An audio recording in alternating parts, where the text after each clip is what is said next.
आत्मनाचार्यपर्यन्ताम् वन्दे गुरुपरम्पराम् यो नित्यमच्युतपदाम्बुजयुग्मरुग्म व्यामोहतस्ततितराणि हृदय मेने अस्मद्गुरोर्भगवतोऽस्य दयैकसिन्धोः रामानुजस्य चरणौ शरणं प्रपद्ये बोधं सरश्च महदाव्यपट्टनाद श्रीभक्तिसारकुलशेखरयोगिवाहान् भक्ताग्रिरेणुपरकालयतीन्द्रमस्वाम् श्रीमत्पराङ्गुसमुनिं प्रणतोऽस्मि नित्यम् नाम सङ्कीर्तनं यस्य सर्वपापप्रणाशनम् प्रणामो दुःखशमनः तं नमामि हरिं परम् वसुदेवसुतं देवं कंसचाणूरमर्दनं देवकी परमानन्दं कृष्णं वन्दे जगद्गुरुम् பொலிக பொலிக பொலிக போயிற்று வல்லுயிர் சாபம் நலியும் நரகமும் நைந்த நமனுக்கு இங்கு யாதொன்றுமில்லை கலியும் கெடும் கண்டுகொன்னின் கடல் வண்ணன் பூதங்கள் மண்மேல் மலிய புகுந்து இசை பாடி ஆடி உழிதரக் கண்டோம் காவலில் புலனை வைத்து களிதன்னை கடக்கப் பாய்ந்து நாவலிட்டு உழிதருகின்றோம் நமன் தமர் தலைகள் மீதே மூவலகு உண்டு உமிழ்ந்த முதல்வ நின் நாமம் கற்ற ஆவலிக்குடமை கண்டாய் அரங்கமான் நகருளானே. பகவன் நாம சங்கீர்த்தனம் நன்னா தெரிஞ்சுடுத்துனா மரணத்தை பத்தி பயப்பட வேண்டிய அவசியம் இல்லை. மரணம்ன்றது என்ன? இந்த தேகத்தை விட்டுட்டு இன்னொரு தேகத்தை பிடிச்சுக்கிறதுக்கான ஒரு நிகழ்ச்சி, அவ்வளவுதான். எப்படி அவ்வளவு அழகா குளிச்சு முடிச்ச உடனே புது வஸ்திரம் போட்டுக்கிறோமோ அதே போல இந்த தேகம் பழைய தேகத்தை விட்டு விட்டு புது தேகத்தை எடுத்துக்கிறோம். வாசாம்சி ஜீர்ணானி யதா விஹாய நவானி கிருணாதி நரோபராணி சதா ஷரீராய விஹாய ஜீர்ணானி அந்யானி சம்யாதி நவானி தேகின்னு சொல்லும்படியாக பழைய வஸ்திரங்களை விட்டுட்டு புது வஸ்திரங்களை தரிக்கிறா போல இந்த பழைய தேகத்தை விட்டுட்டு புது தேகத்துக்குள்ள அனுபவிக்கிறது தான் மரணம் அப்படின்னு சொல்றோம். அதனால எதை பத்தியும் கவலை வேண்டாமா. யமதர்மராஜாவுடைய தலையில கூட கால் வச்சு பரமபதத்தை நாங்க அடைஞ்சுட்டோம் அப்படின்னு சொல்றோம். தொண்டடிப்படியாழ்வார் ஸ்ரீரங்கம் ரங்கநாதனை பார்த்து சொல்றாராம். உடனே பகவான் கேட்டானாம், அது எப்படி நீ எப்படி யமதர்மராஜாவுடைய தலைமையில கால் வச்சு போக முடியும்? அதுவும் நீ இருக்கிறதோ கலியுகம், ரொம்ப கோரம். மந்தாகா சுமந்தமதையோ மந்த பாக்யாஹி உபதிருத்தாக பிராயேன அல்பாயுஷः சப்ய கலௌ அஸ்மின் யுகே ஜனாஹ மந்தாகா சுமந்தமதையோ மந்த பாக்யாஹி உபதிருத்தாகனு சொல்லும்படியா எல்லாமே மந்தமா இருக்கும்படியான ஒரு யுகத்துல இருந்து கொண்டு காமமும் குரோதமும் மதமும் ஆச்சரியமும் இதெல்லாமே மனசுல வியாபிச்சு கிடக்கிற காலத்துல நீ எப்படிடா யமதர்மராஜாவுடைய தலையில கால் வச்சு பரமபதத்துக்கு வர முடியும்னு கேட்க, அப்ப தொண்டடிப்படியாழ்வார் சொல்றார், நின் நாமம் கற்ற ஆவலி புடமை கண்டாய். உடைய நாம சங்கீர்த்தனம்னு ஒண்ணு இருக்கே, அதை கத்துண்டுட்டேன் நான். அது எப்படி சொல்லணும்னு தெரிஞ்சு எடுத்தனுக்கு. உன் நாமத்தை சொல்றதுனால யமதர்மராஜா கூட தலை வணங்குவார் அப்படின்னு. உடனே ரங்கநாதன் கேட்டாராம், அதுக்கு ஏதானும் உதாரணம் இருக்கா? உடனே அவர் சொன்னார், ஆமா, அஜாமினன் ஒருத்தன் இருந்தானே, மறந்து போய் நாராயணான் கத்தினதுக்கு அவ்வளவு அழகா யமதூதர்கள் வந்தாலே விஷ்ணு தூதர்களும் வந்தாலே 2 பேர் பரஸ்பரம் சத்சங்கம் பண்ணி இந்த யமதூதர்களிடத்திலிருந்து விஷ்ணு தூதர்கள் இந்த அஜாமினனை விடுவித்தார். அதன் பிறகு யமதூதர்கள் போய் யமராஜனிடத்துல கேட்க, உடனே யமராஜன் சொன்னானாம், யார் பகவன் நாம சங்கீர்த்தனம் பண்றாளோ அவ பக்கத்துல போகிறதுக்கு எனக்கே அருகதை இல்லை, அதனால் நீங்களும் அங்க போகப்படாது, அவளை சிரமப்படுத்தப்படாது அப்படின்னு சொல்லிட்டாரு. அதனாலதான் நான் சொல்றேன், உன்னுடைய நாம சங்கீதம் சொன்னா யமதர்மராஜா நாங்கள் இருக்கிற பக்கம் கூட வரதில்லை. கொடுமை செய்யும் கூற்றமும் என் கோளாடி குருகப்பெறா தடவரை தோல் சக்கரபாணி சார்கவில் சேவகனே.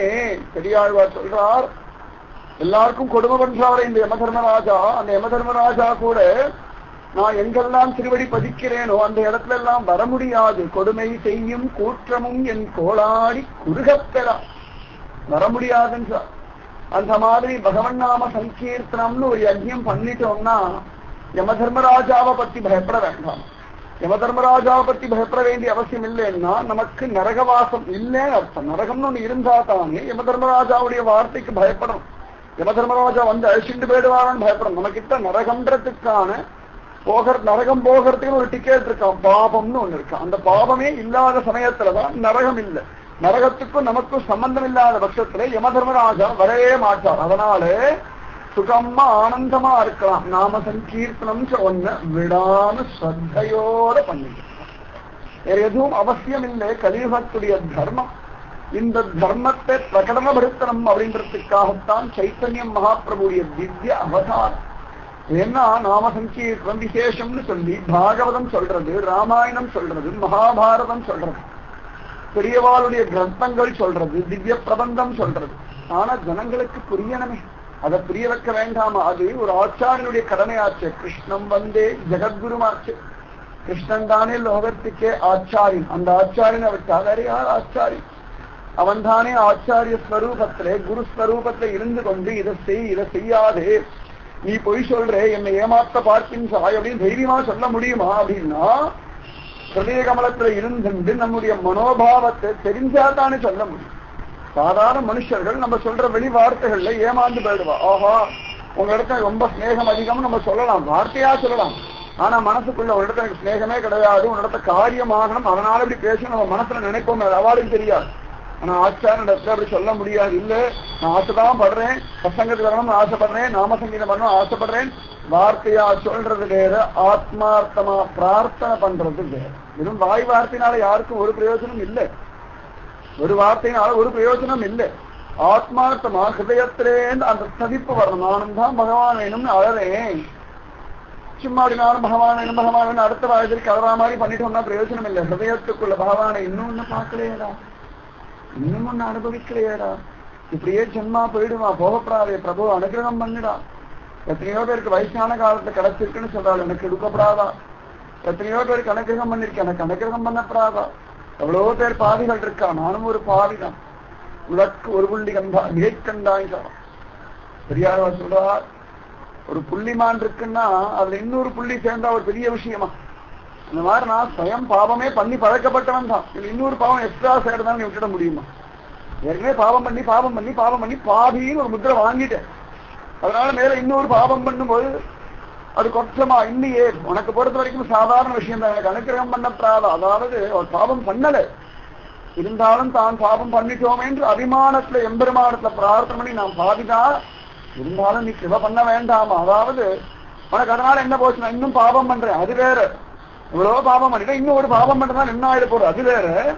தான் பாவின்ற அனுமானத்தினாலே நான் அவ்வளவு பாவம் பண்ணிட்டேன் பிரபு, அதனால இந்த ஒரு பாவத்துக்காக என்ன விட்டுடாதேனான்னு கதறது வேற. அதாவது ஒரு தீனனா இருந்துட்டு ஒரு தைரியத்தோட வினயத்தோட எம்பெருமானிடத்துல பிரார்த்தனை பண்றது வேற. அந்த மாதிரி பகவானிடத்துல பிரார்த்தனை பண்ணணும். பிரபு எனக்கு காப்பாத்துறா, உன் திருவடி தரிசனத்தை கொடுறா, பல கோடி ஜன்மாவுடைய பாவங்கள் நாசமாகட்டும், என் வார்த்தைகள் எல்லாம் உன்னுடைய வார்த்தைகளா இருக்கட்டும், என்னுடைய செயல்கள் எல்லாம் ஆசைப்படும்படியா இருக்கட்டும், என்னுடைய சிந்தனைகள் எல்லாம் உன்னை பற்றியதாகவே இருக்கட்டும். வேற எதுக்காக மனசு? எதையோ சிந்தனை பண்றதுக்காக மனசு? மனுஷ மனசு ரொம்ப பலமுடைய. ஏன் வீணடிக்கணும்? ஒரு சிங்கத்தினாலேயோ புலியினாலேயோ பெரியதான காரியம் சாதிக்க முடியாது. பார்த்தோம்னா ஒரு 200 வருஷத்துக்கு முன்னாடி இருந்த சிங்கம் அதே வேகம் தான் போயிட்டு இருக்கு. இன்னைக்கு இருக்கிற சிங்கமும் அதே வேகம் தான். இன்னும் ஒரு 400 வருஷம் ஆனாலும் சிங்கம் அதே மாதிரிதான் இருக்கும்.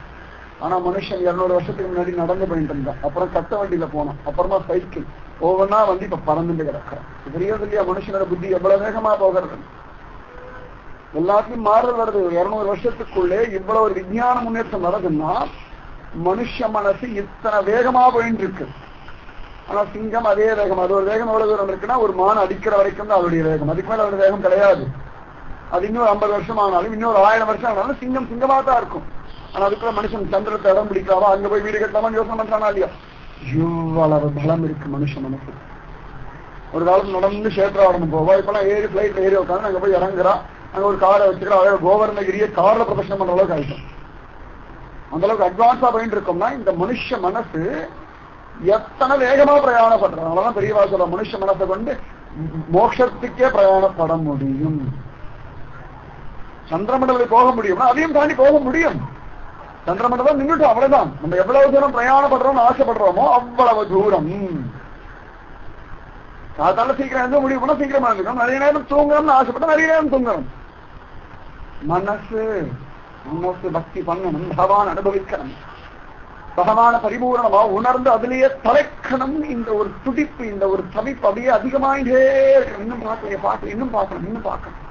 ஒரு கால் பார்த்துட்டோம்னா ஒரு கால் அனுபவிச்சு இன்னும் நல்லா அனுபவிக்கணும். விஷய சுகங்கள்ல ஒரு ருச்சி இருக்கும். ஒரு அழகான ஸ்திரியை பார்த்தா டக்குன்னு மனசு ஓடுறது, ஒரு அழகான புருஷன் டக்குன்னு மனசு ஓடுறது. அந்த மாதிரி கிருஷ்ணான்னு ஒரு சப்தம் கேட்கணும், மனசு ஓடணுமா கிருஷ்ணா, அது பக்தி. நமக்கு பிடிச்சதான ஒரு ஆகாரம் யாராவது இன்னைக்கு பண்ணிருக்க வாங்க அப்படின்னா உடனே டக்கு மனசு அடிச்சுக்கிறதான.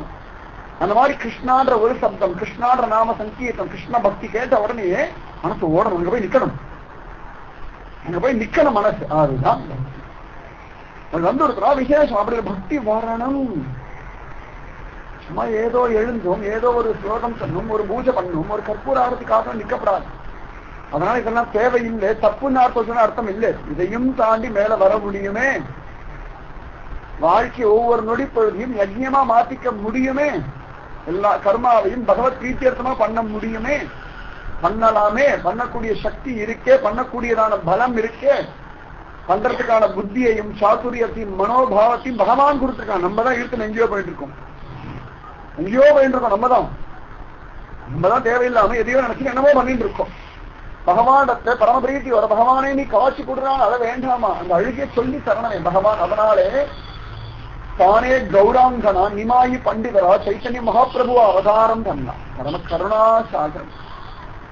ஜீவர்களிடத்துல அப்படி ஒரு கருணை, எப்படியாவது ஜீவர்கள் உத்தாரணம் பண்ணிடணும். அப்படியே அழுதுண்டே கிடக்கிறது, அல்ப விஷயத்துக்கெல்லாம் அழுதுண்டு கிடக்கிறது. ஸோ ஒரு குழந்தை ஏதாவது அல்ப விஷயத்துக்கு அழுதுன்னா அம்மா இருக்குடா அதை அப்படின்னு சொல்லி சமாதானப்படுத்தி இதை அழுகி நிறுத்திட்ட உடனே அது இந்த விஷயத்த புரிந்து அம்மாவுக்கு எவ்வளவு ஆனந்தம், அதே ஆனந்தம் தான் சத்குருவுக்கும் பகவான். அல்ப விஷயங்களுக்காகவே மயங்கி காலத்தை விரயம் பண்றது ஜீவர்களை பார்த்தா எவ்வளவோ அற்புதமான விஷயங்கள் உலகத்துல இருக்க, அல்ப விஷயத்தை போய் சகமா இது அற்புதம் நினைச்சு ஏமாந்து போகிறதே அப்படின்னு நினைக்கிறான்.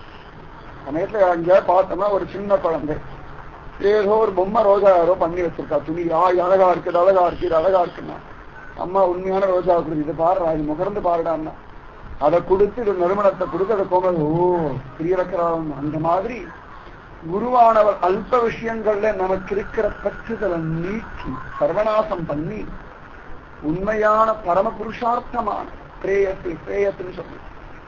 ஸ்ரேயஸ்ன்னு சொன்னா மகோன்னதமான ஒரு பக்தி, அதை அடைவதற்கான வழியை நமக்கு சொல்லி கொடுத்து கூடவே இருந்து ட்ரைனிங் கொடுக்கிறார். இப்படி பண்ணணும், இப்படி அனுபவிக்கணும்னு ட்ரைனிங் கொடுத்து நம்ம அனுபவிக்க வைக்கிறது தான் தன்னுடைய கர்மாவா வச்சு. அம்மா குழந்தைக்கு சாதம் போடன் போறாள், அந்த குழந்தைய சாப்பிட வச்சு அந்த குழந்தைக்கு பலத்தை கொடுத்து சாப்பிட்டா எவ்வளவு சுக்கம்னு அதுக்கு புரிய வைக்கிறாள். புரியாத குழந்தைக்கு ஆகாரத்தின் மகத்துவத்தை புரிய வைக்கிறாள். அதே போல ஆச்சாரியன் ஜீவாத்மாவுடைய ஆகாரமா இருக்கிற நாம சங்கீர்த்தன மகாத்மியத்தை புரிய வச்சுட்டு விடுறது இல்லையா, அந்த ஆகாரத்தை சாப்பிட வைக்கிறார்.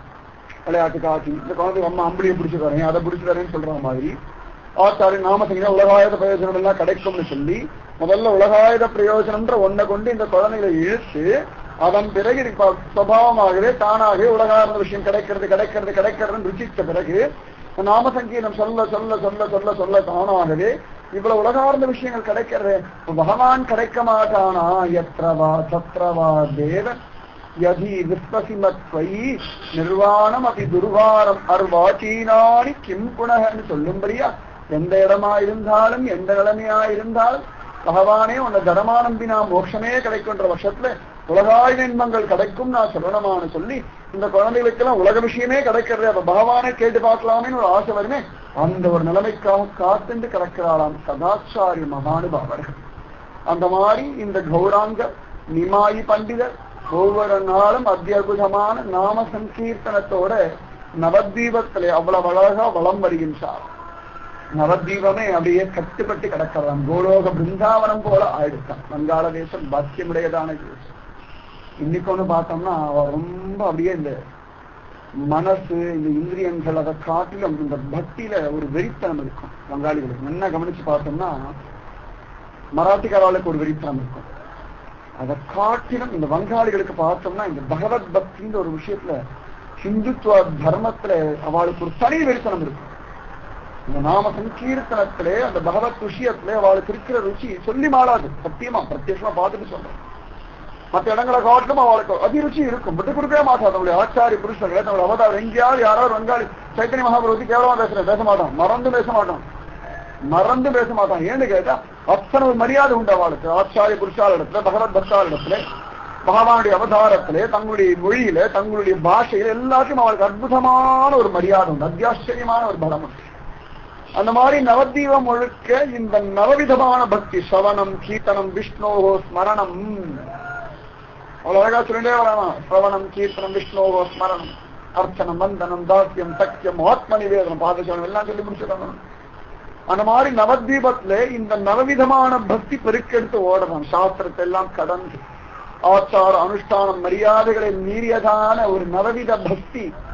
பிரகலாதன் எந்த பக்தி வரணும்னு ஆசைப்பட்டானோ, எந்த பக்தி சிரேஷ்டம்னு சொல்லி மாஞ்சி போனானோ, எந்த பக்தியை தன்னுடைய அசுர குழந்தைகளுக்கு சொன்னானோ, எந்த பக்தி சத்தியம் நிரூபணம் பண்ணானோ, அந்த நவவிதமான பக்தி நவத்வீபத்துல பெருக்கெடுத்து ஓட ஆரம்பிச்சு.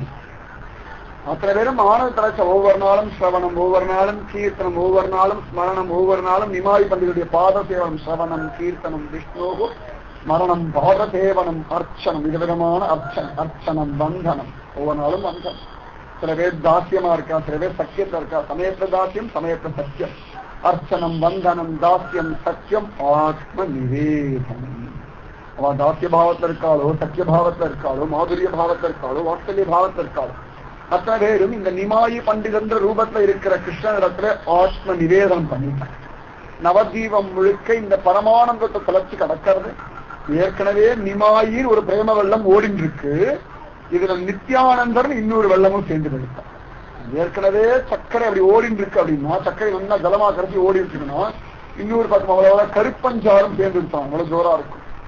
நன்கமாரி கண்ணலும் பாலும் அமுதுமாகி வந்து என்னுள் கலந்தானேன்னு ஆழ்வார்கள் எல்லாம் சொல்றா. பாலா அமுதமா கருப்பஞ்சாரா மதுரமான சக்கர தண்ணியா எல்லாம் சேர்த்தா அப்படின்னு அந்த மாதிரி எம்பெருமான் என்ற கலந்துட்டான். அந்த மாதிரி இந்த நிமாயி பண்டிதருடைய ஒரு பிரேம வெள்ளம். இது கூட இன்னொரு திரிவேணி சங்கமது விசேஷம் தான். கங்க விசேஷம் தான், யமுன விசேஷம் தான், சரஸ்வதி விசேஷம் தான். ஆனா மூணு ஒரு இடத்துல கூடும்போது முக்கூடல் சங்கமம் விசேஷமாத்தான் இருக்கு. திரிவேணி சங்கமம் பொழுது இந்த மூணுக்குடைய பலமும் சேர சமயத்துல அது விசேஷமா தான் இருக்கு. பரமானந்தமா தானே இருக்கு. காத்து வந்தாதான் நல்லா இருக்கு. இது கூட கொஞ்சம் சில்லுன்னு வந்தா இன்னும் நன்னா இருக்கு. அது கூடவே கொஞ்சம் மல்லிகை புஷ்பத்தோட மனத்தோட அப்படி சென்ட் வாசல் இன்னும் நன்னா இருக்கு. அது இதமா தென்றலா விஷயம் இன்னும் நன்னா இருக்கு. நன்னா தானே இருக்கு. அது மாதிரி ஒன்னோட ஒண்ணு கூட கூட கூட கூட இன்னும் பலம் அதிகமாகிறதான். அந்த மாதிரி இந்த திரிவேணி சங்கமம் மாதிரி இந்த நிமாயு பண்டிதருடைய அற்புதமான ஒரு பக்கம் பிரேம வெள்ளம், இன்னொரு பக்கம் நித்யானந்தன் சொல்லப்படுகின்ற நிதாய். ரெண்டு பேரும் பரஸ்பரம் வரைக்கும் பார்த்ததே கிடையாது. ஆனா ரெண்டு பேருக்கும் பிராத்ருபாவம். நிமாயு பண்டிதர் எப்பொழுதும் கிருஷ்ண பக்தியிலே இருக்கார். சுயம் கிருஷ்ண ரூபம். இந்த நித்யானந்தர் தான் பலராமன் தான் பலராமன் தான் பலராமன் அதே பாவத்தில் இருக்கார். அதே போல பலராமன் பாவத்தை இன்னைக்கும் இருக்கிறவா இருக்கா. சுதர்சனத்தின் ஒரு மகானுபாவம் இருந்தார். அவர் எப்பொழுதுமே கிருஷ்ணன் தம்பியிலே தான் பார்ப்பார். பரபிரம்மம் பரமாத்மாவும் கிடையாது. இப்ப வாழ்ந்த மகானுபாவ், ஒரு 50 வருஷத்துக்கு முன்னாடி வாழ்ந்த மகானுபாவ் கிருஷ்ணனுடைய தம்பின்னு சுதர்சனத்தின் மகானுபாவ் பெரியதான விஷயங்கள்லாம் எழுதியிருக்கார். துவாரிகாதீசன் சொல்லி பெரிய பெரிய கிரந்தங்களெல்லாம் எழுதியிருக்கார் அந்த மகானுபாவ். ஒரு சந்தர்ப்பத்தை ஒரு பர்சானா போறார். எல்லாரும் கூடயும் போயிட்டு இருக்காரு. ஆனா பர்சானால போய் ராதையை பார்க்க மாட்டேங்கிறார். அண்ணாவாச்சு இப்ப போனா ராதை மரியாதை பண்ணணுமேனு சொல்லி வண்டியிலே உட்கார்ந்து இருக்காரு. ராதை நான் போனா ராதைக்கு ரொம்ப கஷ்டமா இருக்குமே, நான் கிருஷ்ணனுடைய அண்ணாவாச்சே, எனக்கு ராதை மரியாதை பண்ணணுமே, அதனால ராதிகாராணி ரொம்ப கோமலமான ஹிருதயம் உடையவள், அற்புதமான மென்மையான திருமேனி உடையவள், அதனால அவளை சமப்படுத்த உட்காந்துருவ வண்டியிலேயே. எங்கேருந்தோ ஒரு சின்ன குழந்தை ஓடி வந்து இந்த பிரசாதத்தை நீங்க ஏற்றுக்கணும்னு சொல்லி ஒரு திருடியில வந்து ஆசீர்வாதம் வந்து கையை கூப்பிட்டு போயிடுச்சான். அதனால என்ன புரியும் ராதிகாராணி, ஏன்னா அவர் அந்த பாவத்தை இருக்காரோன்னு. இந்த பலராமன் அந்த பாவத்துல இருக்க ராதிகா ராணி வந்து மரியாதை பண்ணிட்டான். அவ்வளவு சிரேஷ்டம். செம்பொற் கழலடி செல்வா பலதேவா உம்பியும் நீயும் உறங்கேலோ ரெம்பாவாய். ஆண்டாள் திருப்பாவில் கூப்பிடுறாளா. அவ்வளவு அழகா. எம்பெருமான் நந்தகோபாலாய் எழுந்திராய் அம்பரமே தண்ணீரே சோரே அறஞ்செய்யும் எம்பெருமான் நந்தகோபாலாய் எழுந்திராய் கொம்பனார்க்கெல்லாம் கொழுந்தே குலவளக்கே எம்பெருமாட்டி யசோதாய் அறிவுராய் அம்பரம் மூடழுத்து ஓங்கி உலகளந்த உம்பர் கோமானே உறங்காது எழுந்திராய் செம்பொரு கழலடி செல்வா பலதேவ உம்பியும் நீயும் உறஞ்சேலோ ரெம்பாவா. ஆண்டாள் போய் கிருஷ்ணன் எழுப்புறாளாம். முதல்ல நந்தகோபுரம் எழுப்பினா, அதன் பிறகு யசோதி எழுப்பினா, அதன் பிறகு கிருஷ்ணன் எழுப்பிட்டான். கிருஷ்ணன் வரமாட்டேங்கிறான். ஏன் வரமாட்டேங்க? அப்பதான் ஞாபகம் வரதான் பலராமன் இடத்துல கட்டுப்பட்டு கிடக்கானா. செம்பொரு கழலடி செல்வா பலதேவா, மென்மையான திருவடி உடையவனா. அந்த பலராமன் வந்து திருவடி வச்சதுனாலதான் கிருஷ்ணனை லோகத்துக்கு வந்தான். அவர் முன்னாடி வந்து தேவகியுடைய கர்ப்பத்துல வந்து திருவடியை பதிச்சுட்டு மதுராபுரில அத்தனை பேரையும் ஆஹா கிருஷ்ணன் வரப்போறான் ஒழுங்கா பக்தி பண்ணுங்கன்னு சொல்லி இவர் வந்து அங்க தபசு பண்ணி அவன் வந்த உடனே போகல. ஒரு 6 மாசம் தேவகியுடைய கர்ப்பத்துல இருந்து எல்லா தபசும் பண்ணி முடிச்சு இனிமேல் கிருஷ்ணன் வந்தா இந்த இடத்துல ஒரு மரியாதை இருக்கும், இந்த இடத்துல கிருஷ்ணன் வந்தா எல்லாருக்கும் ஒரு ஆகர்ஷணம் கிடைக்கும், கிருஷ்ணனுக்கும் சுகம் இவாளுக்கும் சுகம்னு தெரிஞ்ச பிறகுதான் அங்கேருந்து கிளம்பி ரோஹிணியோட கர்ப்பத்துக்கு போகணும். நேரம் அங்க போக வேண்டியதுதான். மதுராபுரி முதல்ல சித்தம் பண்ணிட்டு உடனே அங்க போயிட்டாரு. ஏன்னா வந்தா உடனே கிளம்பி அங்க வரப்போறான். ஒருத்தி மகனாய் பிறந்து ஓரிரவில் ஒருத்தி மகனாய் ஒளித்தவரன் ஒரே ராத்துல அங்க வரப்போறான்னு தெரிஞ்சு இப்ப அவன் 6 மாசம் கழிச்சு இவன் பிறந்து வரணுமே. அதுக்கு முன்னாடி இதெல்லாம் தயார் பண்ணிட்டு இங்கே அங்க கிளம்பி போய் விருந்தாவனத்தையும் மதுராவையும் அப்புறம் அழகா கோகுலத்தையும் அந்த கோபர்களையும் கோபிகளையும் மாடுகளையும் கண்ணுக்குட்டியும் அங்க இருக்க பசு பட்சிகள் விருஷங்கள் எல்லாத்தையும் தயார் பண்ணி காத்துட்டு அப்புறம் பகவான் அங்க வந்தான். அந்த மாதிரி இந்த நித்யானந்தருக்கு பலராம ஆவேசம். எப்பொழுதுமே தான் பலராம் என்று அபிமானம் தான் அவருக்கு. வேற சிந்தனையோட ஆதிசேஷ ஸ்வரூபம்ன்ற எண்ணம் தானே ஒழிய வேற ஒன்றும் கிடையாது. இதே தியானத்துல இருக்கா. அவர் எப்படாப்பா வருவார் வருவார்னு காத்துன்னு கிடந்தார் நிமாயி பண்டிதர். ஒரு நாள் கீர்த்தனத்தும் போது சொன்னார், அத்தியுதமான ஒரு மகானுபாவர் வந்திருக்கார், என்னுடைய அண்ணா வந்திருக்கார், நிதாயி வந்திருக்கார், அவர் தேடுங்கோன்னு சொல்ல இவெல்லாம் தேடினா கண்டுபிடிக்க முடியல. கடைசியில இவரே தேடி நந்தனாச்சாரியான்ற அந்த மகானுபாவராத்துல பார்க்கிறார். 2 பேரும் பரஸ்பரம் தன்னிலே மயங்கி போய் ஆனந்தத்தை தளர்ச்சி கிடக்கிறார். சுகமா இருந்துட்டே இருக்கா. ஒரு நாள் நிமாயி பண்டிதர் நித்யானந்தரை பார்த்து செல்லமா நிதாயின்னு கூப்பிடுவார், பிரபுன்னு கூப்பிடுவார். நிமாயி பண்டிதர் தான் பிரபு. அவர் இந்த நித்யானந்தரை பார்த்து நித்யானந்த பிரபு பார்த்து பிரபோ பிரபோ பிரபோன்னு கையை கூப்பிடுவார். இந்த கிருஷ்ணன் அப்படித்தானே பண்ணுவான். பலராமனை பார்த்து பிரபு அண்ணா நீங்க எல்லாம் பிருந்தாவனத்துக்கு வந்தே மகோபாக்கியம் மகோபாக்கியம், நீங்க முதல்ல பிருந்தாவனத்துல உதங்க, நீங்க நுழைஞ்சுட்டேன்னு சொன்னாலே இந்த பிருந்தாவனம் பரிசுத்தமாயிடும்னு சொல்லி பகவான் அவ்வளவு மரியாதை கொடுக்கிறான் இந்த பலராமருக்கு.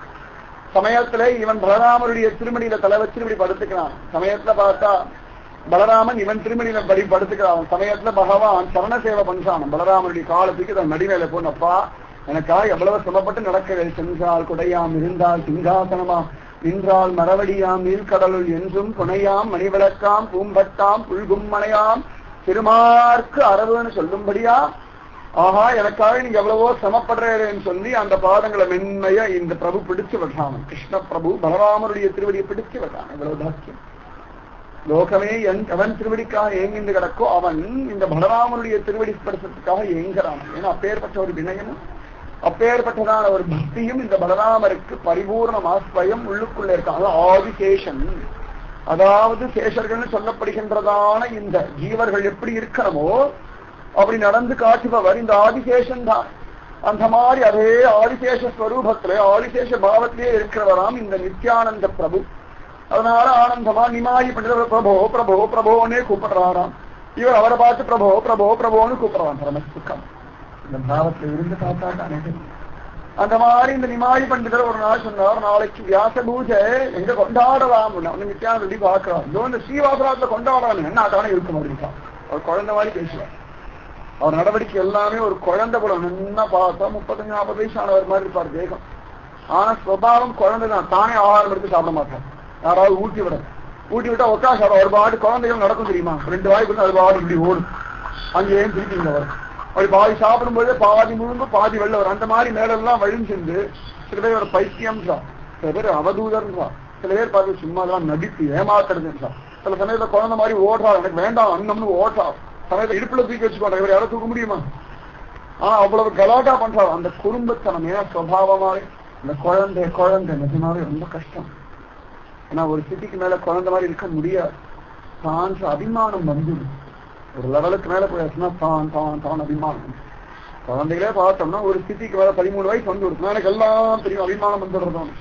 அதுக்கப்புறம் பார்த்தா மாற்றம் வந்துடுறது. நமக்கு அதுக்கு மேல கொஞ்சம் தோண மாட்டேங்க. இந்த குழந்தைத்தனம் எப்பொழுதும் ஒரே மாதிரி இருக்கிறது ரொம்ப பெரிய விஷயம். பகவத் பக்தாளுக்கு மட்டும்தான் அவசியம். அதுவும் தன்னை மறந்து கடக்கணும்.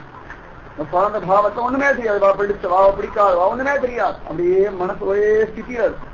ஸ்திதினா அப்படியே சமயத்தை அப்படி அழுவும். அதுக்கப்புறம் குழந்தை அப்படியே ஓடி வந்து அம்மான்னு கட்டி அணைச்சுக்கணும். இந்த மாதிரி ஒரு குழந்தை மாதிரி இருக்கா. அதனால அவர் எப்ப பேசினாலும் சுடுக்குத்தனமா பேசுவார், குடும்பத்தனமா பேசுவார். வார்த்தை வச்சுக்கலாமே, ஸ்ரீவாசர் அதை வச்சுக்கலாமே இருக்காரு. உடனே நிமாய் பண்டிதர் ரொம்ப வாஸ்தவம் தான். உடனே ஸ்ரீவாசர் பார்க்கிறார். ஸ்ரீவாசரை பார்த்துட்டு சொல்றார் நிமாய் பண்டிதர், நாளைக்கு வியாச பூஜைக்கு வேண்டிய ஏற்பாடெல்லாம் பண்ணுங்க. சரின்னு எல்லாரும் போய் கங்கையில ஸ்நானம் பண்ணலாம் அப்படின்னு சொல்லலாம். சொல்லி விதிச்சு நடப்பார். நித்யானந்தர் நடந்தாரா அப்படி அழகாலம் நடக்க மாட்டார். அந்த குழந்தைகள் எல்லாம் பார்த்தா திடீர்னு ஒரு ஓட்டம் போகும், திடீர்னு ஒரு இடத்த நின்றுக்கும், திடீர்னு ஒரு குதி குதிக்கும், மேல அப்படி கீழே 2 பக்கம் அப்படி பார்க்கும். அப்படியே பண்றார் நித்யானந்த பிரபு. சைத்தன்ய மகாபிரபு பத்தி பேசினா நித்யானந்த பத்தி பேச இருக்கவே முடியாது. பெரியவாள்லாம் சொல்லுவா சைத்தன்ய மகாபிரபு இன்னொரு ரூபம் நித்யானந்த பிரிக்க முடியாது. அபின்ன ரூபம் பிரிக்கவே முடியாதான். எப்படி லக்ஷ்மணனை சொல்லும் போது சொல்லுவார், ராமனுடைய வெளியே இருக்கிற ஒரு பிராணன் பகிப்பிரான் இவாபராகோ.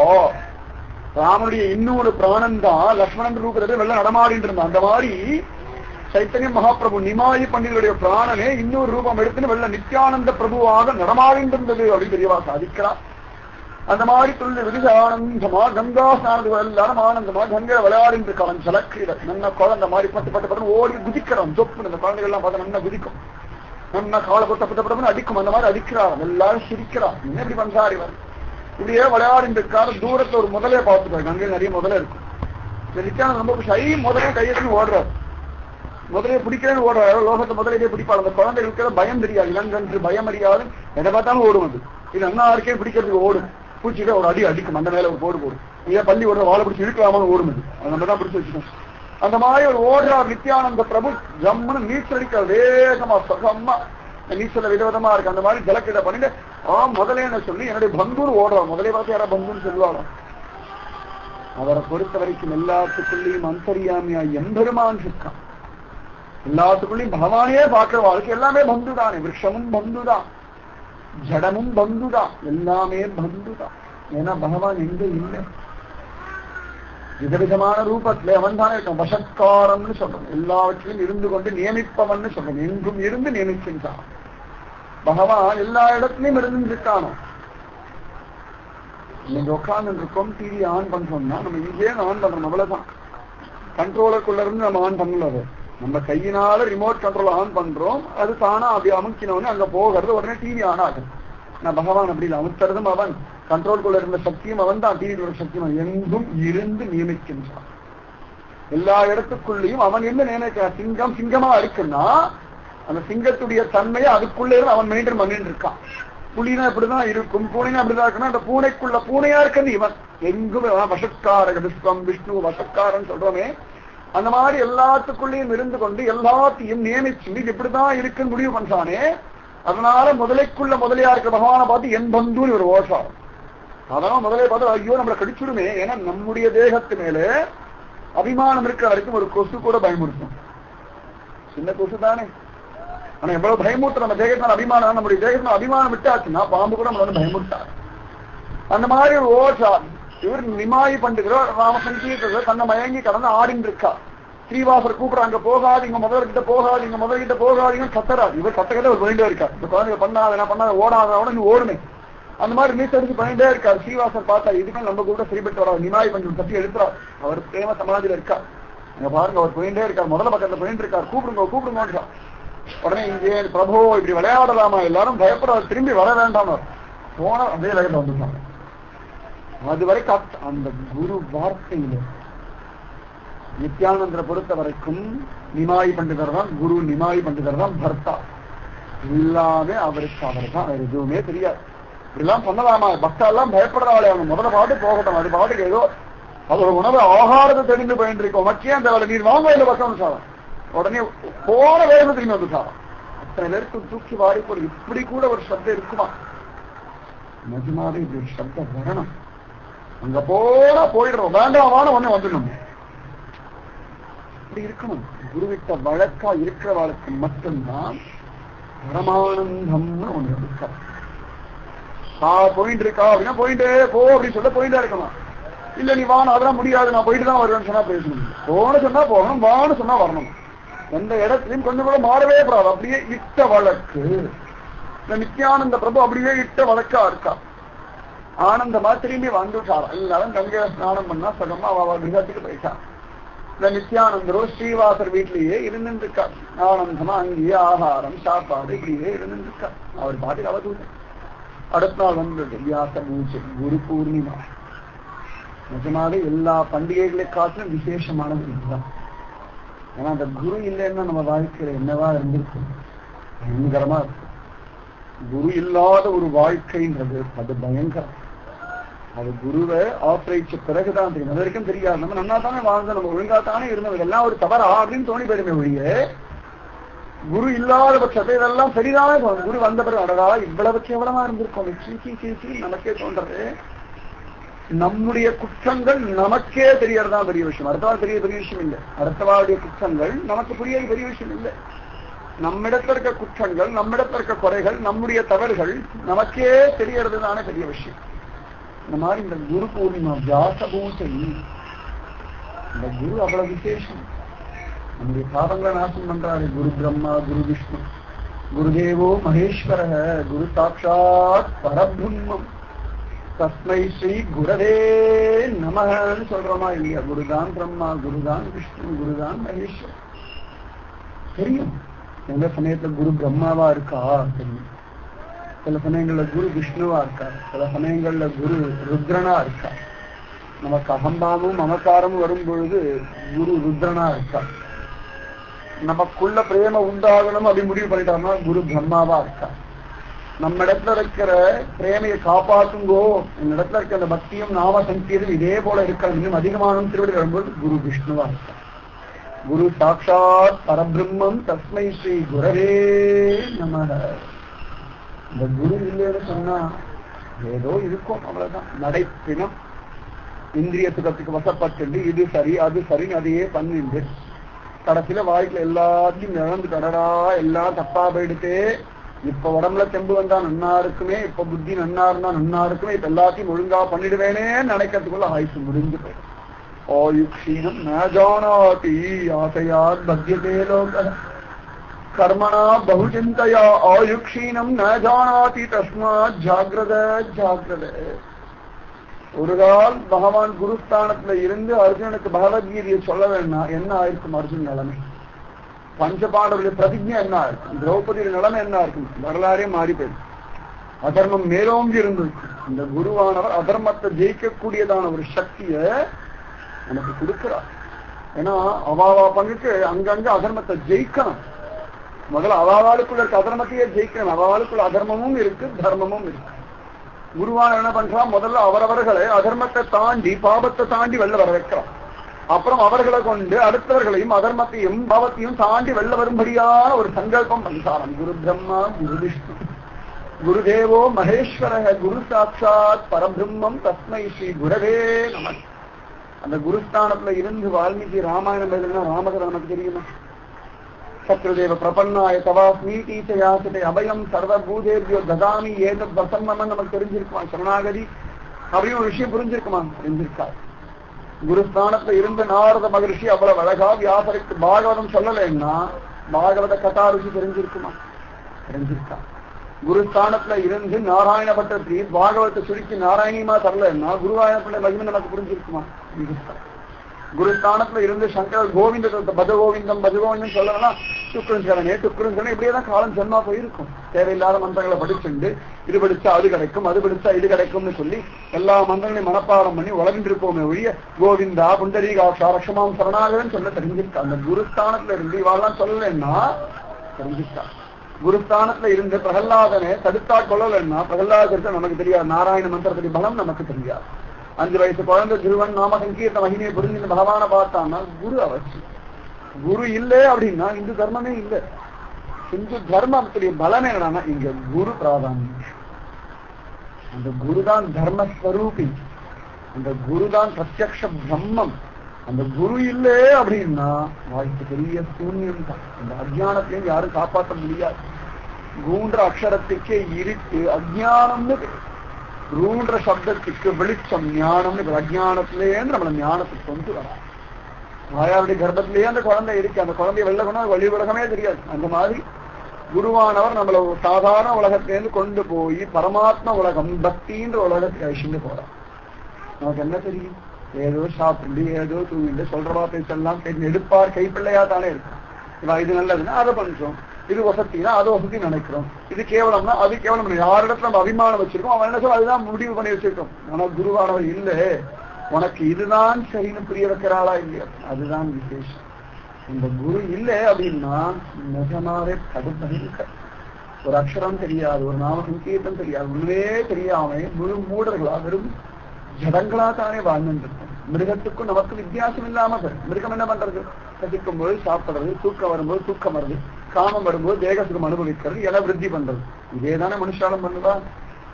அதுக்கு இதுக்கான பெரிய வித்தியாசம் இருக்கு. அதுக்கும் பருவகாலம் வந்த உடனே கூடும், பருவகாலம் வந்த உடனே வேற இடத்துக்கு போகும். இதுதானே மனுஷாலம் பண்ணும். ஆனா குரு வந்த உடனே இல்லை, நான் செய்ய வேண்டிய காரியம் வேற, இது மட்டும் என் ஜென்மாவுடைய பிரயோஜனம் இல்லை, இதையும் தாண்டி ஏதோ ஒண்ணு இருக்கு, அது ஏதோ ஒண்ணு நான் அடையணும், பகவானை பார்க்கணும், பகவான் அனுபவிக்கணும், இந்த ஒரு ஆசை வரது. அதற்கு நான் பண்றதுதான் பக்தி. எனக்கு எல்லா ஸ்லோகமும் தெரியும், நான் இவ்வளவு கோவிலுக்கு போறேன், இவ்வளவு தான தர்மம் பண்றேன், இத்தனை ஸ்லோகங்கள் சொல்றேன், இத்தனை அழகா பூஜை பண்றேன், இந்த அபிமானம் தானே நம்ம இடத்துல இருக்கு. இதுதானே பிராதானியம் இருக்கு. ஆனா குருவை பார்த்தோம் இல்ல இல்ல இல்ல, இதையும் தாண்டி நம்ம ஒழுங்காக பண்ண, நம்ம பண்றது ஒண்ணுமில்லேன்னு ஒரு அபிமானம் வருது, இதுவே பெரிய பாக்கியம். அதனால அந்த வியாச பூஜை, அந்த குரு பூர்ணிமா இருக்கு, இந்த ஜீவர்களை கடை தேற்றுவதற்கான ஒரு தந்தை. தீபாவளி, மகர சங்கராந்தி எல்லாம் சரி பகவானுக்காக, ஆனா அந்த பகவானையே காண்பிச்சு கொடுக்கிற குருவுக்காக கொண்டாடுறதா அந்த குரு பூர்ணிமா. அத்தனை விசேஷம், அத்தனை சிரேஷ்டம். இந்த குருன்ற ஒரு சப்தத்தை தியானம் பண்ணாலே போதும் மோட்சம் கிடைச்சிடும் சார். பரமேஸ்வரன் பார்வதி தேவிக்கு சொல்றார் குரு கீதாலமா, இந்த குருன்ற சப்தத்தை யார் தியானம் பண்றானோ அவனே பாக்கியவானு சார். குரு குரு குரு குருன்னு சொல்லிட்டு இருந்தாலே தானாவே அஜ்ஞானம் நாசம் ஆயிடுறதான், ஞானம் வந்துடுறதான். அவ்வளவுதான் சொல்லும்போது 30 முக்கோடி தேவர்களும் குருன்ற மந்திரத்தை ஜபிச்சுதான் தங்கள் கர்மாக்களை ஒழுங்கா பண்றார். குரு கீதால சொல்றார், நான் என் கர்மாவை பண்றேன், பிரம்மா தன் கர்மாவை பண்றாருன்னா இந்த குருன்ற இந்த சப்தம் இல்லைன்னா எல்லாம் கர்மாவே தெரியாதுன்றார். அவளுக்கும் ஒரு கர்மா இருக்கு, இந்த கர்மாவை இப்படிதான் பண்ணணும்னு ஒரு நியமனம் இருக்கு. அந்த நியமனம் எப்படா தெரியறது அப்படின்னா இந்த குருன்ற இந்த சப்தத்தாலேயே தெரிஞ்சிடும். அவ்வளவு பலமுடையதான் இந்த குரு சப்தம். அந்த மாதிரி இந்த குரு பூர்ணிமா அவ்வளவு விசேஷமா இருக்கு. அதனாலே அத்தியுதமா எல்லாம் குரு பூர்ணிமாவுக்கு வேண்டிய ஏற்பாடெல்லாம் பண்ணி வச்சிருக்காராம் ஸ்ரீவாச பண்டிதர். நிறைய ஜனங்கள் எல்லாரும் கூடியிருக்காரு. பெரியவாளும் குரு பூர்ணிமா கொண்டாடிருக்கானா இன்னைக்கு என்னமோ விசேஷமா இருக்காங்க. அத்தனை பேரும் இருந்தார், நித்யானந்தரும் இருந்தார், நிமாய் பண்டிதரும் இருந்தார். ஒரு சின்ன ஆசனம் போட்டு அதுல வியாசருடைய திருவுரு விக்கிரகத்தை வச்சு அதுக்கு மாலையெல்லாம் போட்டு தூபதீப ஆராதனை எல்லாம் காட்டி ஒவ்வொரு கிட்டே புஷ்பம் கொடுத்து அந்த குரு ரூபமா இருக்கு வியாசர். வியாசர் தானே முதல் குருவா இருக்கார் எல்லாருக்கும். அந்த குருவுடைய திருவடிகள்ல புஷ்பம் சேர்த்து எல்லாரும் பண்ணிட்டு இருக்கான். ஒவ்வொருத்தரா வந்து அவ முறைப்படி வந்து புஷ்பம் போட்டு தூபதீப ஆராதனை எல்லாம் காட்டிட்டு இருக்கான். அந்த பூஜையை முடிச்சுட்டு நாம சங்கீர்த்தனம் பண்ணலாம் அப்படின்னு முடிவு பண்ணி வச்சிருக்கான். எந்த பூஜையா இருக்கட்டும், அது தீபாவளியா இருக்கட்டும், மகர சங்கரத்தனையா இருக்கட்டும், குரு பூர்ணிமாவா இருக்கட்டும், எந்த பூஜை வேணா பண்ணும். ஆனா முடிவுல நாம சங்கீர்த்தனம் ஒண்ணு பண்றத வழக்கமா வச்சுக்கணும். ஆற்றுல கணபதி ஹோமமா இருக்கட்டும், சுதர்சன ஹோமமா இருக்கட்டும், எந்த நவகிரக ஹோமமா இருக்கட்டும், கிரகப்பிரவேசமா இருக்கட்டும், கல்யாணமா இருக்கட்டும், இல்லாட்டி யாரோ இறந்து போய் 13ஆம் நாள் காரியம் பண்றதா இருக்கட்டும், எந்த விஷயம் பண்ணாலும் முடிவுல நாம சங்கீர்த்தம் ஒன்ன கொண்டு முடிச்சிடும். என்ன ஆகுறதுன்னா அதுல எல்லாம் இருந்த குற்றம் குறைகள் எல்லாம் நாம சங்கீர்த்தனத்தினால நிவர்த்தி ஆகுது. அதான் சர்வம் கிருஷ்ணார்ப்பணமத்துன்னு சொல்றோமே, இதுதான் ரகசியம். எல்லாம் பண்ணுது. 8 மணி நேரம் யாகம் பண்ணுங்க, ஒரு 5 நிமிஷம் நாமஜம் பண்ணுங்க, அது எல்லாம் சரியா போகும். 5 நிமிஷம் 2 நிமிஷம் பண்ற நாம சங்கீர்த்தனத்தை எவ்வளவு பெரிய குற்றம் இருந்தாலும் குறை இருந்தாலும் எல்லாம் சரியா போயிடும். எல்லா தலிகையும் பண்ணியாச்சு. கடைசியில் உப்பு போடலைன்னா போடலைன்னா என்ன ஆகும்? அந்த மாதிரிதான். அந்த மாதிரி நாம சங்கீர்த்தம், அந்த மாதிரி சத்குரு எல்லாம் இருந்தாலும் அந்த உப்பு ஒரு ஆதாரமா இருக்கு. அந்த மாதிரி அந்த உப்பா இருக்கிறது குரு. வீடெல்லாம் அழகா இருக்குன்னா முதல்ல குருன்ற ஒரு அஸ்திவாரம் வேணும். அப்பதான் பக்தியில கட்டுறது நம்ம கட்டிட்டு போயிட்டே இருக்கலாம். அஸ்திவாரமே இல்லைன்னா அஸ்திவாரம் மாத்திட்டே இருக்கக்கூடாது. 5 நாளைக்கு வீட்டுக்கு அஸ்திவாரம் நன்னாலும் மாத்திட்டே இருந்தா வீடு கட்ட வேண்டிய அஸ்திவாரம் மட்டும் மாறிட்டே இருக்கும். அவ்வளவுதான். இந்த அஸ்திவாரம் நன்னால இது அஸ்திவாரத்தை மாத்திட்டே கிடக்கலாம். ஆனா வீடு கட்ட முடியாது. நிறைய பேர் பக்தி பண்ண முடியல, அனுபவிக்க முடியலன்னா அதுதான். அதுக்கு சொல்றார் பரமேஸ்வரன். குருகீதாவை தனியா தான் சொல்லணும். குருகீதாவை சொல்லும் போது சொல்றார், இந்த தேனியானது நம்ம ஒவ்வொரு புஷ்பங்கள்லயா போய் தேனி சேகரிச்சுட்டே இருக்கு. கடைசியில் அது தேனி அனுபவிக்கிறது யாரோ ஒருத்தர் கொள்ளையடிச்சு போயிடுறான். அது வஞ்சிக்கப்படுறதும் அதே போல ஒவ்வொரு குருவா போயிட்டே இருக்கிறவனுக்கு பரமாத்மா ஆனந்தம் கிடைக்கிறது இல்லை சொல்றார். ருத்ரன் சொல்றார். நான் நினைக்க வேண்டாம். ருத்ர கீதாலே குரு கீதாலே காந்த புராணத்தை காண கிடைக்கிறதான ஸ்லோகம். அதனால ஒரு இடத்த அப்படி இறுக்கி பிடிச்சுக்கணுமா, விடவே விடமாட்டேன், பிடிச்சு தன்னால விடமாட்டேன்னு இருக்கணுமா. முதலியாண்டான ஒரு மகானுபாவர் சுவாமி ராமானுஜர் சிஷ்யர். ஒரு சந்தர்ப்பத்துல அவருடைய சிஷ்யன் ரொம்ப ஏதோ தப்பு பண்ணிட்டான். அவரால் தாங்க முடியல. ஓங்கி அடிச்சு இழுத்து கொண்டு போய் ஆட்டை விட்டு வெளில தள்ளி கதவை சாத்திட்டார். ரொம்ப நேரம் சாயங்காலம் வரைக்கும் ஆயாச்சு. சாயங்காலம் ஏதோ கோவிலுக்கு போகணும்னு சொல்லி ஒரு வாசக்கடவை திறந்தா வாசல்லையே உட்கார்ந்து இருக்கான சிஷ்யன். வேண்டாம் வேற எங்க உட்கார்ந்து இருக்க, நீங்க அடிச்சாலும் உதச்சாலும் உங்களை விட்டு எனக்கு வேற கதி இல்லைன்னு உட்கார்ந்து இருக்கு. வாடா பயணத்திக்குள்ள விசுவாசம், திருடம், அந்த வைராக்கியம் விடப்படாது. அப்பா அம்மா தள்ளிவிட்டா விடுறோமா இல்லையா, அப்பா அம்மா ஓடுறோமா இல்லையா. ஆனா குரு நான் மட்டும் உடனே அவன் எப்படி சொல்லலாம். இன்னும் அவளுக்கு நம்ம இடத்துல உரிமையை கொடுக்கல. நம்ம அவ்வளவுதான். நம்ம இடத்துல பரிபூர்ண உரிமை இருக்கிறதுனால கடிஞ்சுக்கிறான். நம்ம இடத்துல பரிபூர்ணம் திட்டுறா. எதுக்கு நம்ம சுகப்படணும் தானே. பயனன்றாகினும் தான்கல்லராகினும் செயல் நன்றாக திருத்தி பணிகொள்வான். நமக்கு என்ன பக்குவம் இருக்கு, நமக்கு என்ன பிரயோஜனம் இருக்கு, நம்மாலே குருவுக்கு என்ன பிரயோஜனத்தை கொடுக்க முடியும். அப்பேற்பட்டவா இருந்தும் கூட நமக்கு அனுகிரகம் பண்றாளே. பயனன்றாகிலும் தான்கல்லராகிலும் செயல் நன்றாக திருத்தி பணிகொள்வான். ஒரு திருத்தி பணிகொள்றாளே. அதனால அந்த குரு பூஜை அவ்வளவு விசேஷமா. அந்த மாதிரி அவாவா விதவிதமா வந்து இந்த வியாச பூஜையிலே அவ்வளவு அழகா இந்த வியாசனுடைய திருமுன்பு முன்னாடி வந்து அவ்வளவு அழகா புஷ்பத்தை அப்படி சமர்ப்பிச்சு இருக்காங்க. முறையை போடுறாங்க அம்மா பங்குக்கு. நித்யானந்தருடைய முறை வந்து அவர் கையில ஒரு புஷ்பமாலையை கொடுத்துட்டார். அவ்வளவு அழகா ஸ்ரீவாச பண்டிதர் கொடுத்து புஷ்பமாலையை கொடுத்து போடும்போது சார் அப்படி முடிச்சு பாக்குறாரு. இந்த வியாச ரூபத்தை பார்க்க என்னமோ அப்படி முகம் பாவமா இருக்கு. வியாசரையே பார்த்துட்டு இருக்காரு. ஸ்ரீவாசர் சொல்றாரு, நேரமா இருக்கு போடுங்கோ. இன்னால எத்தனையோ பேர் காத்துட்டு இருக்கா, பஜனை பண்ணணும், நேரமாயிட்டு போடுங்கோ. இவன் வாயே தக்க மாட்டான். இந்த குழந்தைகள்லாம் பண்ணாதான் எப்ப பண்ணும், செய்யாத செய்வேணும். அந்த மாதிரி ஒரு அடம் ஜாஸ்தி. யாரோ மிரட்டினா ரொம்ப அடம் பண்ணிட்டே இருப்பா. அகம்பாவத்தை பண்ற அடம் வேற, பக்தியில இருக்க ஒரு அடம் இல்லை. அந்த இடத்தை தாங்கவே முடியாது. அந்த மாதிரி ஒரு அடம் பண்றார். இவர் என்னென்னமோ எல்லாரும் சொல்ல போடுங்க, மாலையை போடுங்க, சீக்கிரம் நாம சங்கீர்த்தம் ஆரம்பிக்கலாம்ன்றா. உடனே எப்படி பார்க்க எல்லாரும் ஒரு முறைக்கிறாராம். சின்ன குழந்தை மாதிரி சின்ன ஒரு முறைக்கும், யார் சின்ன அப்படி முறைக்கும். அந்த மாதிரி எல்லாரையும் முறைக்கிறாராம். ஆனா மாலை போட மாட்டேங்கிறார். உடனே ஸ்ரீவாச பண்டிதர் பார்த்தார், நிமாய் பண்டிதர் பார்த்தார், பகவான் இருக்கார், சைத்தன்ய மகாபிரபு அவரை பார்த்து கை கூப்பிங்க, நீங்க சொல்லுங்க. அப்படி ஒரு சிஷ்யனா குரு சொன்னாலும் யார் சொன்னாலும் கேட்கறது இல்லைன்னு ஒரு ஆட்டம், அசாத்தியமான ஒரு ஆட்டம். உடனே நிமாய் பண்டிதர் பார்த்து, பிரபோ எல்லாரும் காத்து இருக்கா, மாலையை போட வேண்டாமா அப்படின்னு சார். என்ன திரும்பி ஓடி வந்தாராம். இந்த மாலையை கொண்டு வந்து நிமாய் மேல போட்டுட்டார். வியாசர் மேல போடணும்னு தோணல. வியாசர் எப்பயோ கிரந்தம் எழுதினாங்க. நிமாயி நித்தியம் நித்தியம் நித்தியம் நித்தியம் ஹிருதயத்துல கிரந்தம் எழுதிட்டு இருக்காரு. வியாசர் என்னைக்கோ ஒரு நாள் சரஸ்வதி நதியத்துல உட்கார்ந்து பாகவதம் எழுதினார். வால்மீகி ஏதோ ஒரு இடத்துல உட்கார்ந்து ஆனந்தமா ராமன் என்னைக்கோ ஒரு நாள் எழுதினார். ஆனா ஆச்சாரி ஒவ்வொரு நாளும் ஹிருதயத்துக்குள்ள உட்கார்ந்து ஹிருதயத்தை எழுதிட்டு இருக்காரு. அவ எழுதுனதெல்லாம் புஸ்தகமா இருக்கு, ஓலைச்சுவடியா இருக்கு. ஆனா ஆச்சாரி நம்ம ஹிருதயத்தை எழுதுறாரு. இது ஓலைச்சுவடி வேண்டாம், இதுக்கு பேனா வேண்டாம், பேப்பர் வேண்டாம், கம்ப்யூட்டர் வேண்டாம், எதுவும் வேண்டாம், ஹிருதயத்துல உட்கார்ந்துடுறது அப்படியே மாறாம 1000 கோடி ஜன்மாவுக்கு ஹிருதயத்தை எழுதுறாரு. அதனால என் ஆச்சாரி விசேஷம் தொமேவ மாதா பிதா தொமேவ, நீதான் மாதா நீதான் பிதா, வேற யாரு இருக்கா?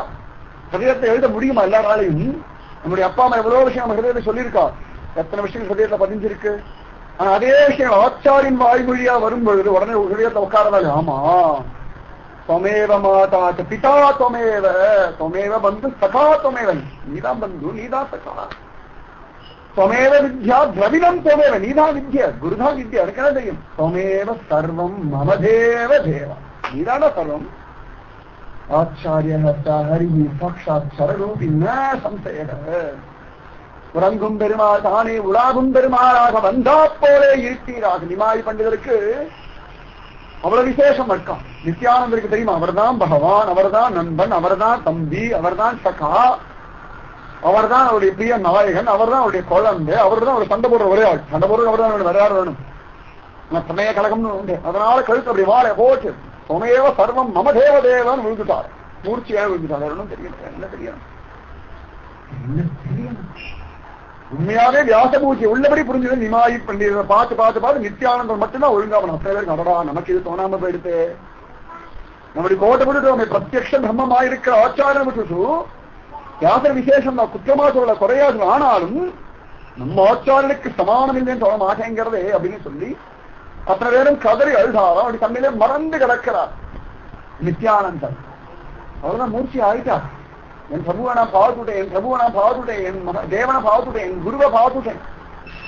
அதையே ததற்கிறாராம். எத்தனை வருஷங்கள் நான் சேத்ராடன போனேன், அத்தனை வருஷங்களுடைய சேத்ராடன புண்ணியம் இன்னைக்கு என் குருவை பார்த்துட்டேன், என் பகவானை பார்த்துட்டேன், என் பந்துவை பார்த்துட்டேன், என் சகாவை பார்த்துட்டேன், என் தம்பியை பார்த்துட்டேன், என் ஆத்மாவை பார்த்துட்டேன், என் ஜீவனத்தை பார்த்துட்டேன். பிரேமதம் சமே காமதம் சமே ஜீவனம் சமே ஜீவிதம் சமே வேதனம் சமே வைபவம் சமே தெய்வதம் சமே தேவ நபரம்.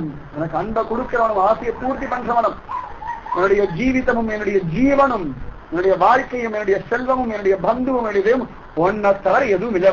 பிரேமதம் சமே காமதம் சமே வேதனம் சமே வைபவம் சமே ஜீவனம் சமே ஜீவிதம் சமே தெய்வதம் சமே தேவ நபரம். லீலாசிரிய கிருஷ்ண கர்ணாவதை சொல்றார். அப்படியே பிரத்யட்சமா அனுபவிக்கிறார் நித்யானந்தரே. பிரபோ நீதான் குரு, நீதான் தெய்வம். எனக்கு என்ன தெரியும்? நான் அப்படி குணதனமா இருக்கேன், என்னால கிண்டல் பண்ணினாலும் ஆனந்தமா இருக்கேன். நான் உன் கிருபை, நீ கிருபை பண்ணலன்னா எனக்கு இந்த ஆனந்தம் கிடைக்குமா?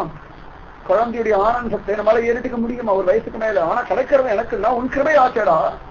ஏ பிரபோ நீ இல்லைன்னா எனக்கு என்ன கிடைக்கும்னு சொல்லி நிமாய் பண்டிகை நினைச்சு நினைச்சு நினைச்சு நினைச்சு அழுது அழுது அழுது மூர்ச்சியாக வருதா.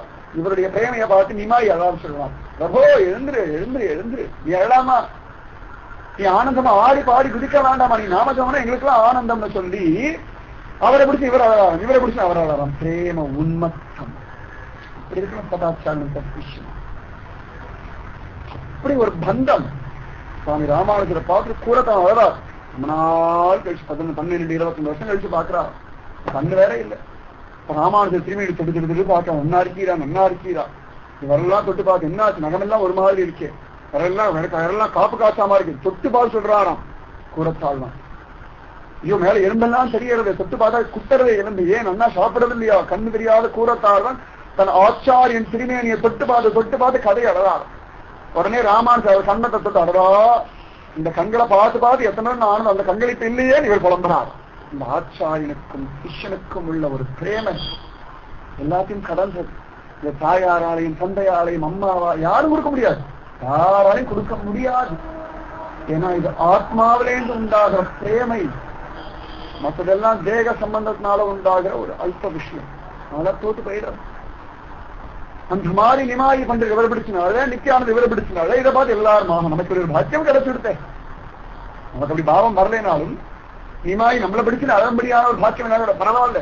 இப்பேற்பட்ட ஒரு உத்தமமான பக்தரை பிடிச்சினாலும் அந்த பக்தர் கூட நம்ம இருக்கோமே, அதனால நமக்கு ஒரு பாக்கியம் என்னைக்காவது ஒரு நாள் நடிக்கும் அப்படின்னு சொல்லி பரமானந்தத்துல தலைக்கிறாராம்.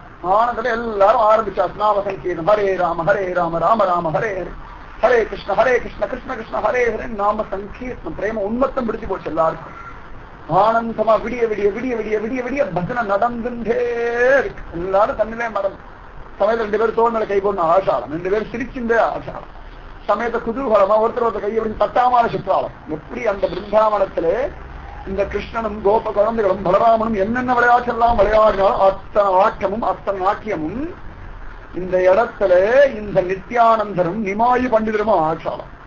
யாரெல்லாம் வரடா ராமனும் கிருஷ்ணனும் ஆடின விளையாட்டை பார்த்தேன். ராமன்னா பலராமனும் கிருஷ்ணன் என்ன விளையாட்டு விளையாடுனா பார்க்கலையே நினைச்சாலும் அத்தனை பேர் இன்னைக்கு பிரத்யட்சமா பார்த்துட்டா.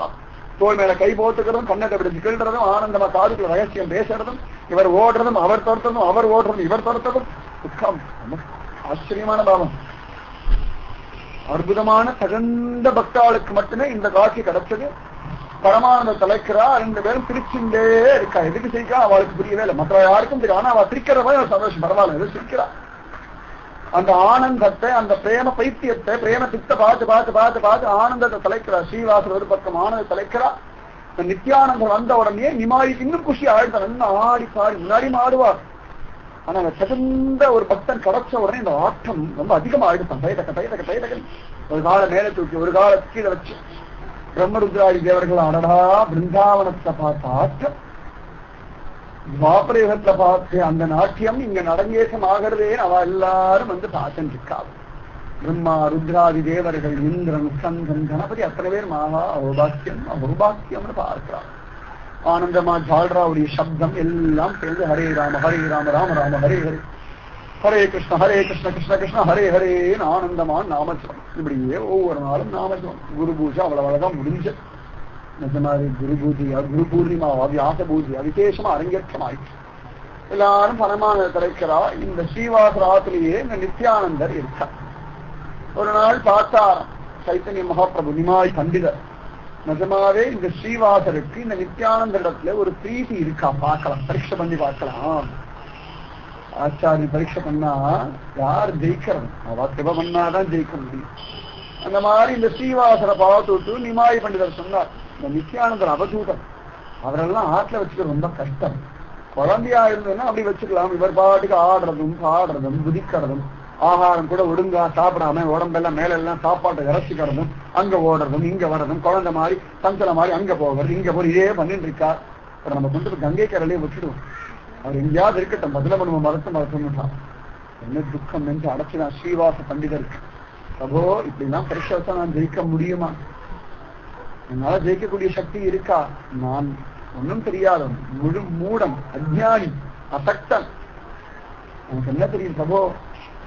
அவர் யாரையாவது வெட்டி போட்டா கூட எனக்கு அது குற்றமா தெரியாதுன்னு. அவர் என்னுடைய பூஜா புனஸ்காரங்களுக்கு இடைஞ்சல் பண்ணா கூட எந்த காரணத்தை கொண்டும் அவர் நான் விடுறதா இல்லை. ஏன்னு கேட்டா என்னுடைய இன்னொரு பிராணன் அவர், உங்களுடைய வெளியில் அடைகின்ற ஒரு பிராணன் அவர். அதனால எந்த காரணத்தை கொண்டும் நித்யானந்த பிரபுவை நான் திட்டம் பண்றதுக்கு தயாரில்லை. அவர் என் குழந்தை தான். எப்படி நீர் என் குழந்தையோ அதே மாதிரி நித்யானந்த பிரபுவும் என்னுடைய குழந்தை தான் பிரபு. அதனால என்னை சோதிக்காது. பரம சந்தோஷமா இருப்பான்.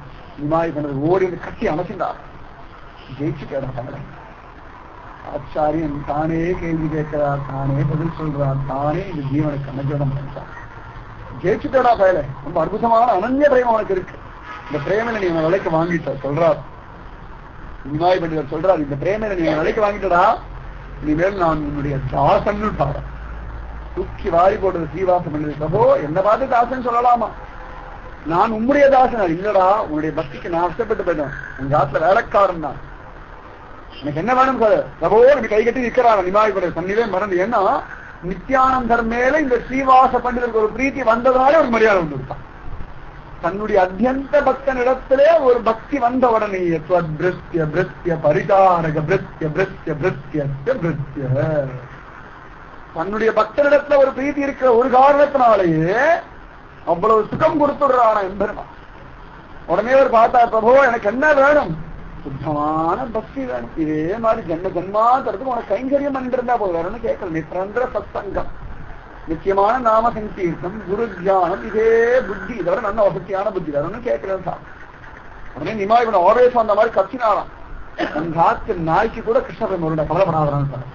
உங்காத்து நாய் முதற்கொண்டு எல்லாத்துக்கும் கிருஷ்ணபிரேம லபிக்க ஜன்மாந்திரத்துக்கும் உன் வம்சத்துக்கே கிருஷ்ணபிரேம உண்டு நான் கொடுத்துட்டேன் சார். நீங்காத செல்வம் நிறைந்தேரோர் என்றாவாய். யாருக்கு கிடைக்கும்? அவ ஆத்துல இருக்க ஒரு நாய்க்கு கூட கிருஷ்ணபிரேம கொடுப்பாரு. என்ன கருணை பாருங்க, நிருஷேத்துக்க கிருப்பை. இந்த பக்தனிடத்துல ஒரு பிரீத்தி வச்சு அவர் என்ன பண்ணாலும் நான் பொறுத்துட்டேன், எனக்கு அதுதான் ஆனந்தம், என்னுடைய சுய ஆனந்தம் எனக்கு இல்லைன்னு சார். அந்த ஒரு வார்த்தைக்கு உங்க ஆத்துல இருக்கிற நாய்க்குட்டி முதல் கொண்டு உன் சம்பந்தப்பட்ட எல்லாருக்கும் கிருஷ்ண பிரேமையில தலைப்பா ஜன்ம ஜன்மாத உன் வம்சம் முழுக்கவே கிருஷ்ண பிரேமையே கதியா இருக்கும் தான் ஆசீர்வாதம் பண்ணிட்டாங்க. பேர்பட்ட ஆசீர்வாதம். குரு ஆசீர்வாதம் அப்படி ஆசீர்வாதம் பண்ணிடுறாங்க. அப்படி ஆசீர்வாதம் நிச்சயமா தாங்க முடியாது. எல்லாரும் சொல்லுவாங்க நன்னாடு சௌக்கியமாடு ஆயுஷ்மான் தீர்க்க ஆயுஷ்மான் பவன்னா சொல்லுவா. ஆனா ஆச்சாரியன் 1000 கோடி ஜன்மாவுடைய ஆத்மாவுக்கு அவ சம்பந்தப்பட்டவா எல்லா ஆத்மாவுக்கும் சேர்த்து கிருபை பண்ணிருப்பா. உடனே கதறி ஸ்ரீவாசர், இதை விட வேற என்ன வேணும்? எங்க ஆத்து நாய்க்கு கூட கிருஷ்ணபெருமாள் அடிக்கும்னு சொல்லிட்டியே, அப்ப எங்க ஆத்துல இருக்க நாய் கூட ஏதோ பக்தர் தான் போய் நாய் திருடில வந்துட்டான். ஒரு நாய் கிருஷ்ண பக்தி வரணும்னா பக்தரா இருந்தா தானே வரும். கேட்கிறார் குலசேகரார் ரங்கநாதனை பார்த்து, ஒன்னும் வேண்டாம், ஸ்ரீரங்கத்துல ஒரு சொரிநாயா படைச்சுட்டு போதும், இடத்த பிரீத்தி மட்டும் இருந்தா போதும், வேகம் அழகா இருக்கணும், ஒரே சொரி புண்ணு புண்ணா இருக்கணும், கவலைகள் ஏதாவது அடித்து வரட்டும். அதையும் மீறி ஒன்னிடத்துல எனக்கு பிரீத்தி வந்து பகவான் இல்ல அடிப்பாள, கல்லெடுத்து அடிப்பாள, கீ ஓடிப்போ. அது அவ பங்கு தருத்துவாள சமயத்தை, ரங்கா நீ தாண்டா காப்பாற்றணும் ஓடி வருவனே, சொரிநாய படைச்சுன்னு. ஏன்னா அப்ப வேற யாரும் கட்டி கிடையாது, மனுஷனும் அடிச்சு விரட்டுவாள். அப்ப என்னுடைய ஆத்மாவுடைய ரகசியம், என்னுடைய மனசுக்குள்ள இருக்க பிரேமம் உனக்கு தானே, ரங்கா காப்பாற்றணும், அந்த மாதிரி ஒரு சொரிநாயா படைச்சுன்னு. அப்ப பக்தர்கள் தான் நாயாகவும் போனேன். இன்னைக்கு மத பிருந்தாவன் நிறைய பணிகள்லாம் அவை சாட்சாத் எல்லாம் பெரிய ரிஷிகள் ஞானிகள். இது பிருந்தாவன் தெரிஞ்சிட முடியுமா? புல்லாய் பிறவி தர வேண்டும்னு கேட்கிறோம். பிருந்தாவனத்தில் ஒரு புல்லா இருந்தா கூட பெரிய பாக்கியம்ன்றோமே, எல்லாரும் பெரிய ரிஷிகள் ஞானிகள். அந்த மாதிரி இந்த நிமாயி பண்டிதர் ஸ்ரீவாசருக்கு அனுகிரகம் பண்ண, உங்க காத்து நாய்க்கு கூட கிருஷ்ண பிரேம லபிக்குண்டான். நாய்க்கும் பரமபதம் அளித்தாய், அந்த நாயோடு இந்த பேய்க்கும் அளித்தார் பழுதோ. சுவாமி நம்மாழ்வார பார்த்துட்டு அவ்வளவு அழகா சகம்மா ஆனந்தமா நம்மாளுடைய கருணையை நினைச்சுண்டு கருவூர் சித்தன் ஒரு தான் வளர்த்த நாய்க்கு மோட்சம் கிடைச்சத பார்த்து, அழகா அந்த நாய்க்கு மோட்சம் கிடைச்சது, அதெல்லாம் எனக்கு கொடுத்தா என்ன கஷ்டம், நாயோ எனக்கு ஒரு சம்பந்தம் இருக்கேன்னு உரிமை கொண்டாடி மோட்சம் வாங்கிட்டு போயிட்டார். நாய்க்கும் பரமபதம் அளித்தால் அந்த நாயோடு இந்த பேய்க்கும் அளித்தார் பழுதோடு கதர்னார். அந்த மாதிரி இந்த நிமாயி பண்டிதர் சொன்னதை கேட்டு ஸ்ரீவாசர் கதறி எழுதாரா, ஏ பிரபோ வேற ஒண்ணும் வேண்டாண்டா, இதுதான்டா கேட்டேன், சுத்தமான கிருஷ்ண பிரேம, வேற என்ன வேணும்? நான் இருக்கிற இடம், என்னை சுத்தி இருக்கிற வஸ்துக்கள், என் கூட இருக்க எல்லாமே கிருஷ்ண பிரேமை தலைச்சாரு. கோலோக பிருந்தாவனம், பிருந்தாவனத்தினருக்கு எல்லாம் முழுக்க முழுக்க கிருஷ்ண பிரேம. கோலோக பிருந்தாவனத்தில் இருக்க பசு பட்சி எல்லாத்தையும் கிருஷ்ண பிரேம ஒண்ணுதானே பிராதான்யமா இருக்கு, வேற ஒண்ணும் வேண்டாம்னு சொல்லி அந்த கிருஷ்ண பிரேம கிடைச்சதே பரமானந்தப்பட்டார். அவ்வளவு அழகாக இருந்துட்டே இருந்தார். ஆனந்தமா ஒவ்வொரு நாளும் விதவிதமான நாமசங்கீதம் நடக்கிறது. ஒரு நாள் நித்யானந்தரை பார்த்து இவர் கேட்கிறார், போய் சாப்பிடலாமா, இன்னைக்கு நம்மாட்டுல சாப்பிடணும்னு சாப்பிடும், சசிமாரா கையால போஜனம் பண்ணி 2 பேர் சாப்பிடணும். ஓ சாப்பிடுறேன் அப்படின்னு சாப்பிடும். நித்யானந்த ரொம்ப குஷியா, நல்லா இருக்குமே சசிமார ஆகாரம் பண்ணா நல்லா இருக்கும், குழந்தை மாதிரி கை தட்டா நல்லா இருக்குமே, எப்ப போலாம் இப்பயே பசிக்கிறதுன்னு சொல்றோம், குழந்தை மாதிரியே. உடனே நிமாயி சொல்றாராம், அங்க வந்து சமத்தா சாப்பிடணும், பிரியர்தா குழந்தை மாதிரி இங்க ஓடிண்டு அங்க ஓடிண்டு மிரட்டாரம் உரிமையில, அங்க ஓடி இங்க ஓடி மேல சாப்பாடு அசிங்கமான சாப்பிடும், சமத்தா உட்காந்து அழகா சாப்பிட்டு தேவேன்னு கையளவு தேவேன்னு வரும், புரியறதோ? அப்புறம் சசிமானா பயந்துருவான், மறைச்சினார கண்ணெல்லாம் உருட்டி மறைச்சி கையாடி ஜாக்கிரதை இருக்கான். உடனே கோவம் இருக்கான், என்ன அநியாயமா இருக்கு, நான் என்ன பண்ணேன், சசிமாதாவுடைய பிரேமை எனக்கு தானாகவே வரணும், பைத்தியக்காரனான்னு நான் குழந்தை, நான் அப்படித்தான் இருப்பேன், அப்படிதான் நான் சாப்பிடுறேன், உனக்கு என்ன போச்சு, எனக்காச்சு சசிமாதாவுக்காச்சு சண்டையும் பலராம கிருஷ்ணா ஒரு ஊழல் வருது, அந்த மாதிரி உனக்கு என்ன போச்சு, நான் அப்படிதான் பண்ணுவேன், வா பார்க்கலாம் அப்படின்னு சரி சொல்லி சமாதானப்படுத்தி, சரி சரி சரி வா வா முடி எல்லாம் அப்படி தட்டி கொடுத்து அடைய கொடுத்தான், சும்மா விளையாட்டு கோஷிக்கப்படாது. பக்தாளுக்குள்ள ஒரு ஊழல் வர்றது, ஒருத்தர் திட்டுறது, ஒருத்தர் கெஞ்சறது, ஒருத்தர் கொஞ்சறது, இந்த பாவத்தை இருந்து பார்த்தாச்சு சரியா அதே சமத்துவ பாவத்தை இருக்கணும். அங்கதான் சமத்துவம் இருக்காது, அங்கே சமத்துவமே கிடையாது, துவேஷம்தான் எனக்கு பிடிச்சது பிடிக்காதது. உண்மையான பகவத் பக்தாளுக்குள்ள சமத்துவம் தான். முதலியாண்டானுக்குள்ளேயோ வடுக நம்பிக்குள்ளேயோ கூறத்தாழ்வானுக்கிட்டேயோ எந்த விதமான பேதமே அவளை பொறுத்த வரைக்கும் ஆச்சாரியின் பிராதான்யம், தன்னுடைய சுய அபிமானம் பிராதான்யமே கிடையாது. சுய அபிமானம் இருக்கும்போது ஒருத்தருக்குள்ள துவேஷம் வரும், எனக்கு அவள் இப்படி பண்றது பிடிக்கல, அவள் இப்படி சொல்றா, கொஞ்சம் என்ன சொல்லுவோம்னா சுய அபிமானம் இருக்கிற ஆச்சாரியம் பிராதான்யம் வந்துடுச்சுன்னா அது எங்க துவேஷம் வரும், அங்க எங்க வார்த்தைகள் குற்றம் வரும் குறை வரும், குற்றம் குறை வரணும், இன்னும் ஆச்சாரியம் பிராதான்யமா மனசுக்குள்ள அபிமானிக்கல அப்படின்னு. அந்த மாதிரி 2 வெறுத்துள்ளி விடிச்சு ஓடுறோம், ஆத்துக்குள்ள அம்மா பசிக்கிறதுன்னு கத்துறாரோம். இந்த நித்தியானம் பசிக்கிறது சாதமோடு அப்பதான் ஒரு ஆகாரம் தயார் பண்ணிட்டு இருக்கான். உடனே பாத்தியாமா டேய் சும்மாரு அப்படின்னு சாப்பிடுமாய் சமைத்த டேயின்றதான் சமைத்த பிரபுன்னு சொன்ன, டேய் சும்மார் அம்மா பாருமா பசிக்கிறது, நான் கேட்டா நிமாய் என்ன திட்டாமான்னு ஓன்னு அழகாராம் பெரியவர். உடனே அங்கேயே சத்தியமா ஏண்டா குழந்தைய திட்டுற, அவனுக்கு பசிக்கிறதோ ஆகாரம் போறேன் பாருமா, நீ சொல்லுமா நிமாய் இடத்துல அவதான் திட்டாமா, பசிக்கிறது சாதம் கேட்கற தப்பாமா, ரொம்ப அநியாயம் பண்றாமா, ரொம்ப அத்தகாசம், மிரட்டி வைவன ஒரு காசு நடத்த முடியும், அவன் நடத்தக்கூடிய சக்தி லோகத்துல யாருக்கு இருக்கு. ஆனா அவருடைய பிரபாவத்தினால பிரேமையினால வாசடாய் ஒழுங்காடா அப்படின்னு அவனே நிமாய் சிரிக்கிறான், கடகட ஆகாரம் எல்லாம் தயார் பண்ணி அம்மா போட்டுட்டே இருக்காரு. நித்யானந்தர் சாப்பிட்டுட்டே இருக்கா. நம்ம குஷியா இருக்கும். துள்ளு விதிச்சு குழந்தை மாதிரி அங்க மேல அரைச்சு மேல பீஸ் நீங்க சாப்பிட்டு நன்னா கடினார் கடற்கரை 2 காய் எடுத்து இப்படி சாப்பிடாரு, இப்படி சாப்பிடாரு, அப்படி முகத்தோட தொடர்புடைக்க குழந்தை மாதிரியே. ரொம்ப கஷ்டம். அந்த உண்மத்த பாவம் கிருஷ்ண பிரேம பித்து பிடிச்சு என்ன பண்றோம்னு தெரியாம பண்ணிட்டு கிடக்கிறார். சாப்பிடறத பார்த்து நிமாய் பண்றது பரம குஷியா இருக்கும். பக்தன் நன்னா சாப்பிடறான்னு சொல்லி கொஞ்சம் சாப்பிட்டு வச்சுட்டாராம். அப்புறம் நன்னா சாப்பிடு சாப்பிடு சாப்பிடு சாப்பிடுன்னு சாராம். இல்ல எனக்கு போதும், எனக்கு வயிறு ரொம்ப வேடுச்சுனா. இல்ல ரொம்ப வேடுச்சு, நன்னா இருக்குதா உட சாப்பிடு, அவன் நன்னா இருக்கு பாயசம் சாப்பிடு விதவிதமா சொல்றாராம். இல்ல எனக்கு போதும், கூட நானும் சாப்பிடுறேன். குழந்தைகளை பக்கத்து கையில எடுத்து சாப்பிட ரொம்ப பிடிக்கும். அந்த நிலையில இருந்தா கூட பக்கத்து கையில பிடிச்சி இழுத்து எடுத்தாதான் சுகமா இருக்கும். உடனே வேகமா இவர் இலையில போய் கையை வச்சுட்டாராம். உடனே நிமாய் ஏழையே எடுக்க போலாம் அப்படின்னு சொல்றான். அதே எப்படி பாருங்க இவர் ஓடுறாராம். அந்த அன்னத்தை எடுத்து இவர் ஓட இவர் தொடர்றான் ஆத்துக்குள்ள. சின்ன குழந்தை என் மாதிரி எடுத்துன்னு போயிட்டு ஒரு தொடர்ந்து இப்பேற்பட்ட மகானுபாவர்கள் வாழ்ந்த பூமியில வாழ்ந்துட்ட நம்ம ஸ்வயம் அபிமானத்துல என்னுடையது உன்னுடையதுன்னு சண்டை போட்டு நேரத்தை வீணடிச்சிருக்கோமே, இதை விட கேவலம் எதுவுமே கிடையாது. உரிமையில அவ்வளவு அழகா விளையாடி இருக்கா நிமாயும் நிதாயும் சொல்லுவாங்க. நித்யானந்தர் 2 பேரும் விளையாடி இருக்கா குழந்தை மாதிரி. அப்பேற்பட்ட பாரத பூமியில இருந்துட்டு இந்துக்களுக்குள்ள ஒற்றுமை இல்லை. நமக்குள்ளதான் பிரச்சனையே, நமக்குள்ளதான் அத்தனை சண்டையும். இது பண்றா இதை பண்றா சொல்லி நமக்குள்ள சண்டை போட வரா. அவங்களுக்கு சண்டையே இல்லைன்னா யாரா வர முடியுமா? ஆத்துல கணவன் மனைக்குள்ள பிரச்சனையே இல்லைன்னா 3ஆவது மனுஷன் சொல்ல முடியுமா? 2 பேருக்குள்ள பிரச்சனை 3வது 4வது எல்லாம் அணைஞ்சுட்டு இருப்பா. நம்ம தான் இடம் கொடுத்துட்டோம். ஒத்துமையா இருக்க வேண்டிய வம்சம் நம்ம ஒத்துமையா இருந்துட்டோம்னா ஒண்ணும் பண்ண முடியாது. யாருமே நமக்குள்ள ஒத்துமை இல்லை. அவ பங்களுக்கு பிரிச்சு விளையாடி நம்முடைய குற்றமே ஒழிய வேற யாருடைய குற்றமும் இல்லை. எம்மகம்பாவம் நான் தெரியும், உனக்கு தெரியும், எனக்கு எல்லாம் தெரியும், இதேதானே ஓடிந்து கிடக்க. நிமாயும் நிதாய் இப்படி ஓசாரம். நிதாய் விடமாட்டேங்கிறாராம். விடுறோம் நான் நீ சாப்பிடப்படா, நான் சாப்பிட வேண்டாம், நீ அடா சொல்ல போறா ரவா விடுங்கோன்றது. 2 பேரும் அழகா சிரிக்கலாம். 2 பேரும் கையை பிடிச்சி அப்படியே சிரிக்கலாம். சமத்தோன்னு அப்படி கண்டுபிடிச்சு ஆச்சாரம். கணத்துல கிண்டி வச்சுருவா சமத்தோன்னும் நான் சாப்பிடுறேன். உன்னை கணத்துல சமத்தோன்னு விட்டுட்டு சாப்பிடப்பேன். 2 பேரும் இந்த விளையாட்டு குழந்தைகள் மாதிரி திருப்பி விடமாட்டேன் போது ஒரு கத்து கட்டுறாரு. இல்ல சாப்பிட மாட்டேன்னு சொல்லி அப்படி 2 பேரும் சண்டை போட்டு கடைசியில பக்தன் தான் ஜெயிச்சான். நிமாய் தோத்து போயிட்டான். ஏன்னா பக்தர்கள் ஜெயிக்கிறதானே பகவானுக்கு தெரியும். பகவான் ஜெயிக்கப்படாத அந்த மாதிரி ஆடி ஆடி ஆடி ஆடி கடைசியில இந்த நித்யானந்தர் நிமாய் 2 கையும் ஒரு கையால பிடிச்சு நல்லா சாப்பிட்டு ஆனா சாப்பிட்டேன் மாத்தியா அப்படின்னு பிரேம விளையாட்டு. எங்க குற்றம் இருக்கு, எங்க கன்னடம் இருக்கு, எங்கேயா சீரடம் இருக்கா, ஆண்ட அபிமானம் இருக்கா? ஒன்றும் கிடையாது. ஒரு விளையாட்டு, ஒரு ஊடல், ஒரு கூடல். 2 பேரும் ஆணவர் தலைக்கா சசிமாத அப்படியே கண்கள்ல ஆனந்த பாஷம்.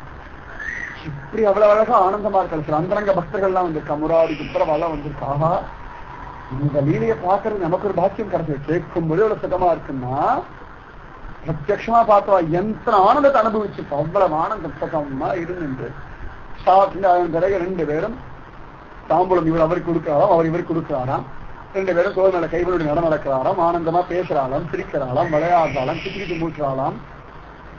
என்ன பிச்சு பிடிச்சு விளையாட வந்து சுகமா அப்படியே இருந்துட்டே காத்தாலையும் சாயங்காலம் வரைக்கும். அப்புறமா அழகா ஸ்ரீவாச பண்டிதராத்துக்கு போறா, நாமஜபம் பண்ணிட்டா.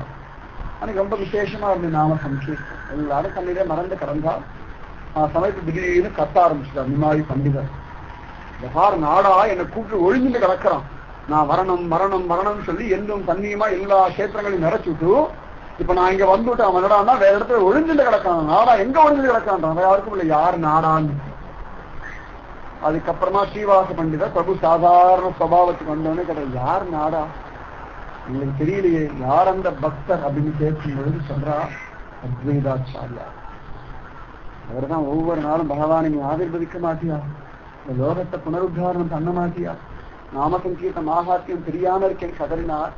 அந்த அத்வைதாச்சாரியாருக்கு இவர் சாட்சாத் பகவான் தெரிஞ்செடுத்து, ஆனாலும் உள்ளுக்குள்ள கொஞ்சோண்டு சந்தேகம் இருக்கா மாதிரி இருந்துட்டு நவத்வீபத்தை விட்டு சாந்திபுரத்துல போய் இருக்கார். அதனாலதான் அவர்தான் நான் சொன்னேன் ரொம்ப சிரேஷ்டமான பக்தர், பார்க்கலாம் அப்படின்னு. இப்படியே நடந்துட்டு ஒவ்வொரு நாளும் அத்வைதாச்சாரியருக்கு இங்க வரணும். இந்த நிமாய் பண்டிதருடைய நாமஜபம் நித்யானந்தரம் வந்து எல்லாம் கேள்விப்பட நமக்கும் இப்படி பாக்கியம் கிடைக்கும், போகலாம் போகலாம்னு ஆசை வரலாம். இல்ல உண்மையாவே அவர் ஸ்வயம் பகவானம் தான் என்ன கூப்பிடாச்சு. நான் உண்மையான பக்தனா இருந்தா பிரபு தன் சரண கமலங்களை கொண்டு என் தலையில வைப்பா, அப்பதான் அவர் பிரபுன்னு ஏத்துப்பேன் ஒரு வைராக்கியம்.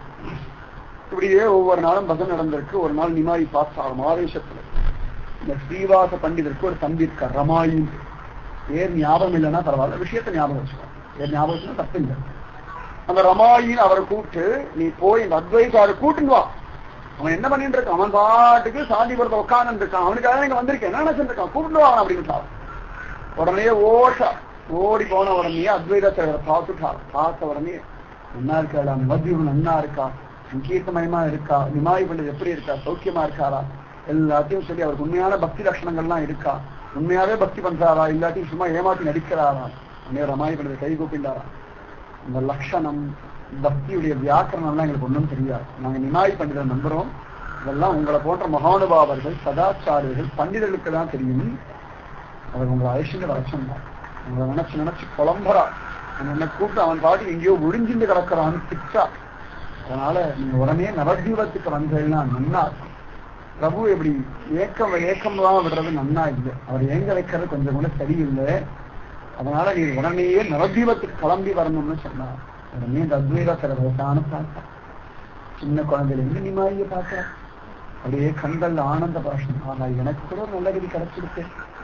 என் பகவான் என் பிரார்த்தனைக்கு இணங்கி அவ்வளவு அழகா தானே கூப்பிட்டுட்டானே, இதை விட வேற என்ன சுகம் வேணும்னு சொல்லி குழந்தை மாதிரி கேவி அழறா. தன்னிலை மறைந்து அழறா அத்வைதாச்சாரி. என்ன சுகமாச்சு. ஆச்சாரியனும் பகவத் பக்தாவோ பகவானோ தானே நம்மளை கூப்பிட்டு ஜவான்னு சொல்ற சுகம் பரம சுகம். அதுக்கு அந்த அளவுக்கு வினயம் வேணும், அந்த அளவுக்கு ஆச்சாரத்தை சத்தம் வேணும், அந்த அளவுக்கு பகவான் இடத்துல ஒரு பிரீத்தி இருக்கான். சும்மா ஏதோ நடிச்சோம்னா நடக்காது, உண்மையான பிரீத்தி இருக்கலாம். இந்த அத்வைதாச்சாரியுடைய உண்மையான பிரீத்தி கிண்ணிமாய் பண்டிதர் வசப்பட்டுட்டார். இதை கேட்ட உடனே கேவி அழகா. அவர் மனைவி குழந்தை எல்லாருமே அவருடைய பிரேமையை பார்த்து பரமானந்த சரச்சா. உடனே எல்லாரும் சொன்னா நீங்க உடனே நவதீபம் கிளம்புங்க. உடனே நவதீபம் கிளம்பினாராம். இந்த ராமாயோட ஆனந்தமா கிளம்பினார். சுகமா நவதீபம் உள்ள வந்துட்டார். வந்த உடனே சொன்னாராம், இப்ப கூட நான் வரதா இல்லை, நான் போய் நந்தனாச்சாரியத்தை கடைசி வரைக்கும் பரீட்சை பண்றாராம்.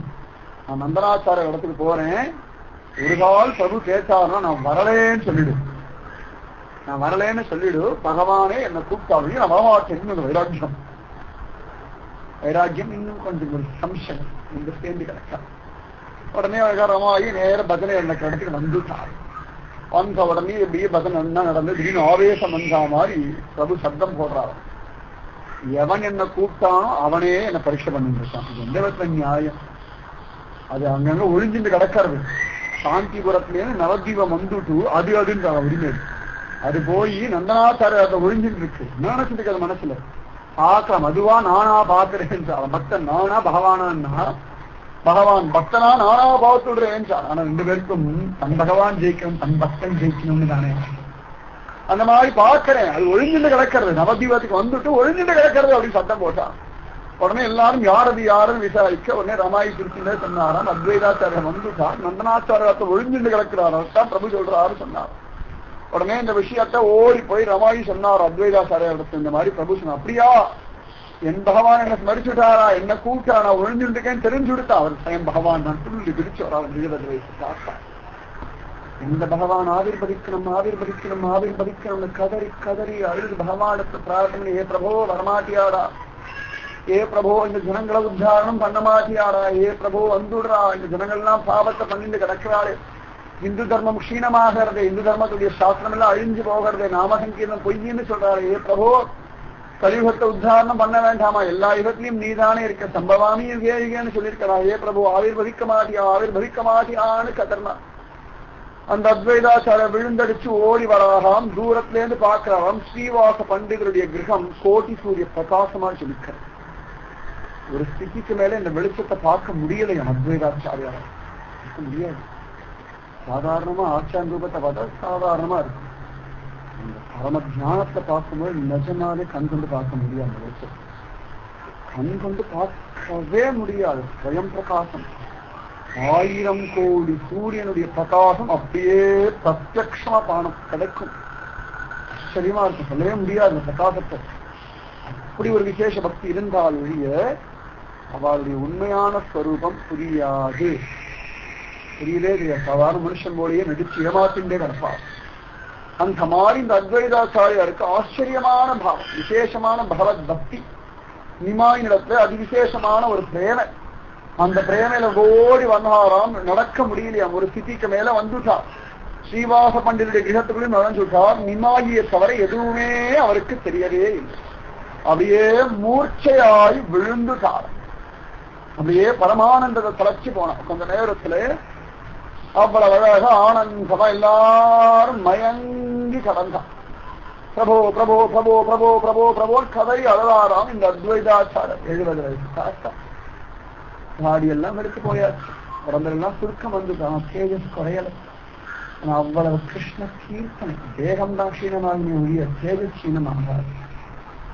சாதாரண மனுஷாளுக்கு தேகத்துலதான் க்ஷீணம் வரது உரிய அவ ஆசையிலேயோ மனத்திலேயோ ஒரு க்ஷீணத்தன்மை வரதில்லை. மனசு அப்படியே தான் இருக்கு. பால்யத்தில் இருந்தா கூட அதே மாதிரிதான் இருக்கு. அதே போல பகவத் பக்தாவுடைய தேகத்துல வேணா ஒரு க்ஷீணம் வரும், ஒரு நிறை வரும், ஒரு தோல்ல சுருக்கம் வருமே ஒழிய இந்த தேஜஸோ பக்தியோ கொஞ்சம் கூட குறையவே குறையாது. அந்த மாதிரி அந்த தேஜஸ் பிரபோ பிரபோன்னு புலம்புறான். உடனேயே நிமாயி பண்டிதர் சொல்றாரு, எனக்கு பூஜை பண்ணு. எங்க ஒழிஞ்சிட்டு கிடக்குற, இவ்வளவு அழகா என்ன கூப்பிட்டு என்ன பரிசு பண்றியோ? பரிசு பண்ணது போதாதோ? நீ இல்லாம என்னால எப்படி இருக்க முடியும்? அதெல்லாம் நிமாயி ஏண்டா நீ எங்கேயோ போய் உட்காந்துட்டா. நான் யாருக்காக வந்தேன்னு சொல்லு. உங்களை மாதிரி பக்தாளுக்காகத்தானே வந்தேன், உன்னை ஆனந்தத்துக்காகத்தானே வந்தேன். நீயே என்னை விட்டுட்டு போயிட்டேன்னா நான் எங்க போவேன்? நான் யார நினைச்சு ஆனந்தப்படுவேன்? ஒரு பக்தி இருக்கணும்.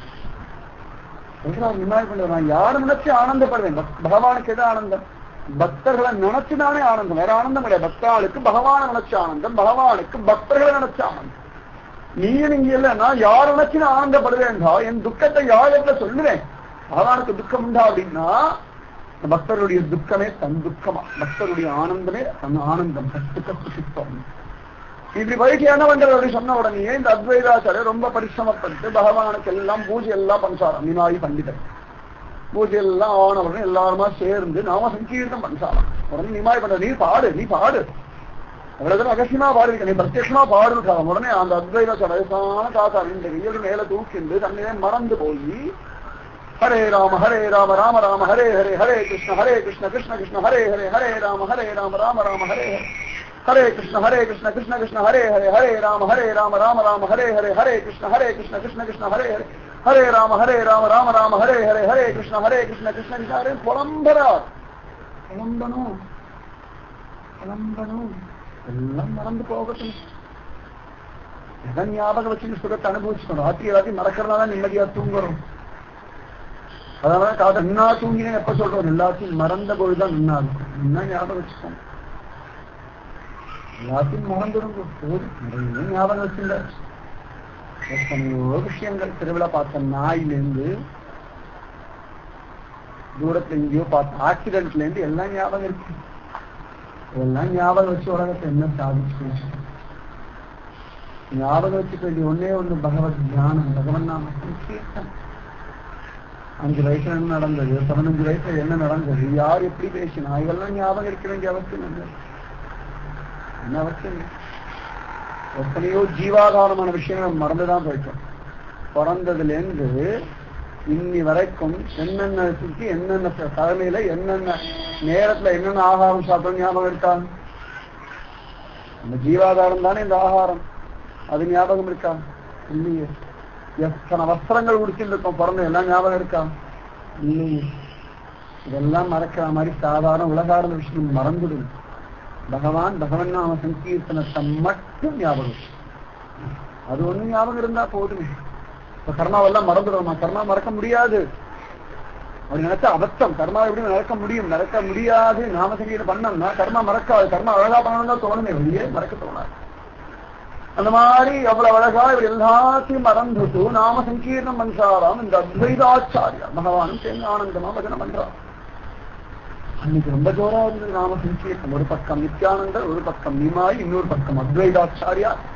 எல்லாரும் சேர்ந்து கோலாகலமான ஒரு நாம சங்கீர்த்தன வைபவம், நாம சங்கீர்த்த அரங்கேற்றம் நடந்தது.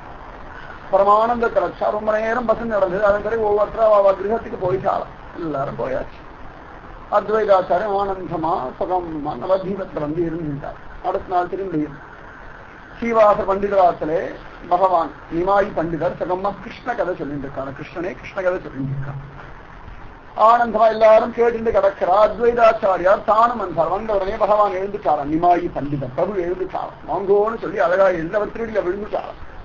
உடனே அத்வைதாச்சாரி இவர் திருடிகளை விழுந்தாராம். ஏமாத்தாதீர் அப்படின்னு சொல்லி உட்காந்துட்டாராம். உடனே எல்லாரும் உட்கார்ந்த உடனே எல்லாரையும் ஆலிங்கனம் பண்ணிட்டாராம் அத்வைதாச்சாரியார். அந்த சபையில இவரும் உட்காந்துட்டார். உடனே நிமாயி பண்டிதர் திருச்சிலே சொன்னாராம். அழகா சீதாபதி வந்துட்டார், இனிமேல் நமக்கு ஒன்றும் கவலை இல்லை, எனக்கு ஒன்றும் பயம் இல்லைன்னுட்டார். அத்வைதாச்சாரியோட மனைவி பேர் சீதாலட்சுமின்னு பேர்.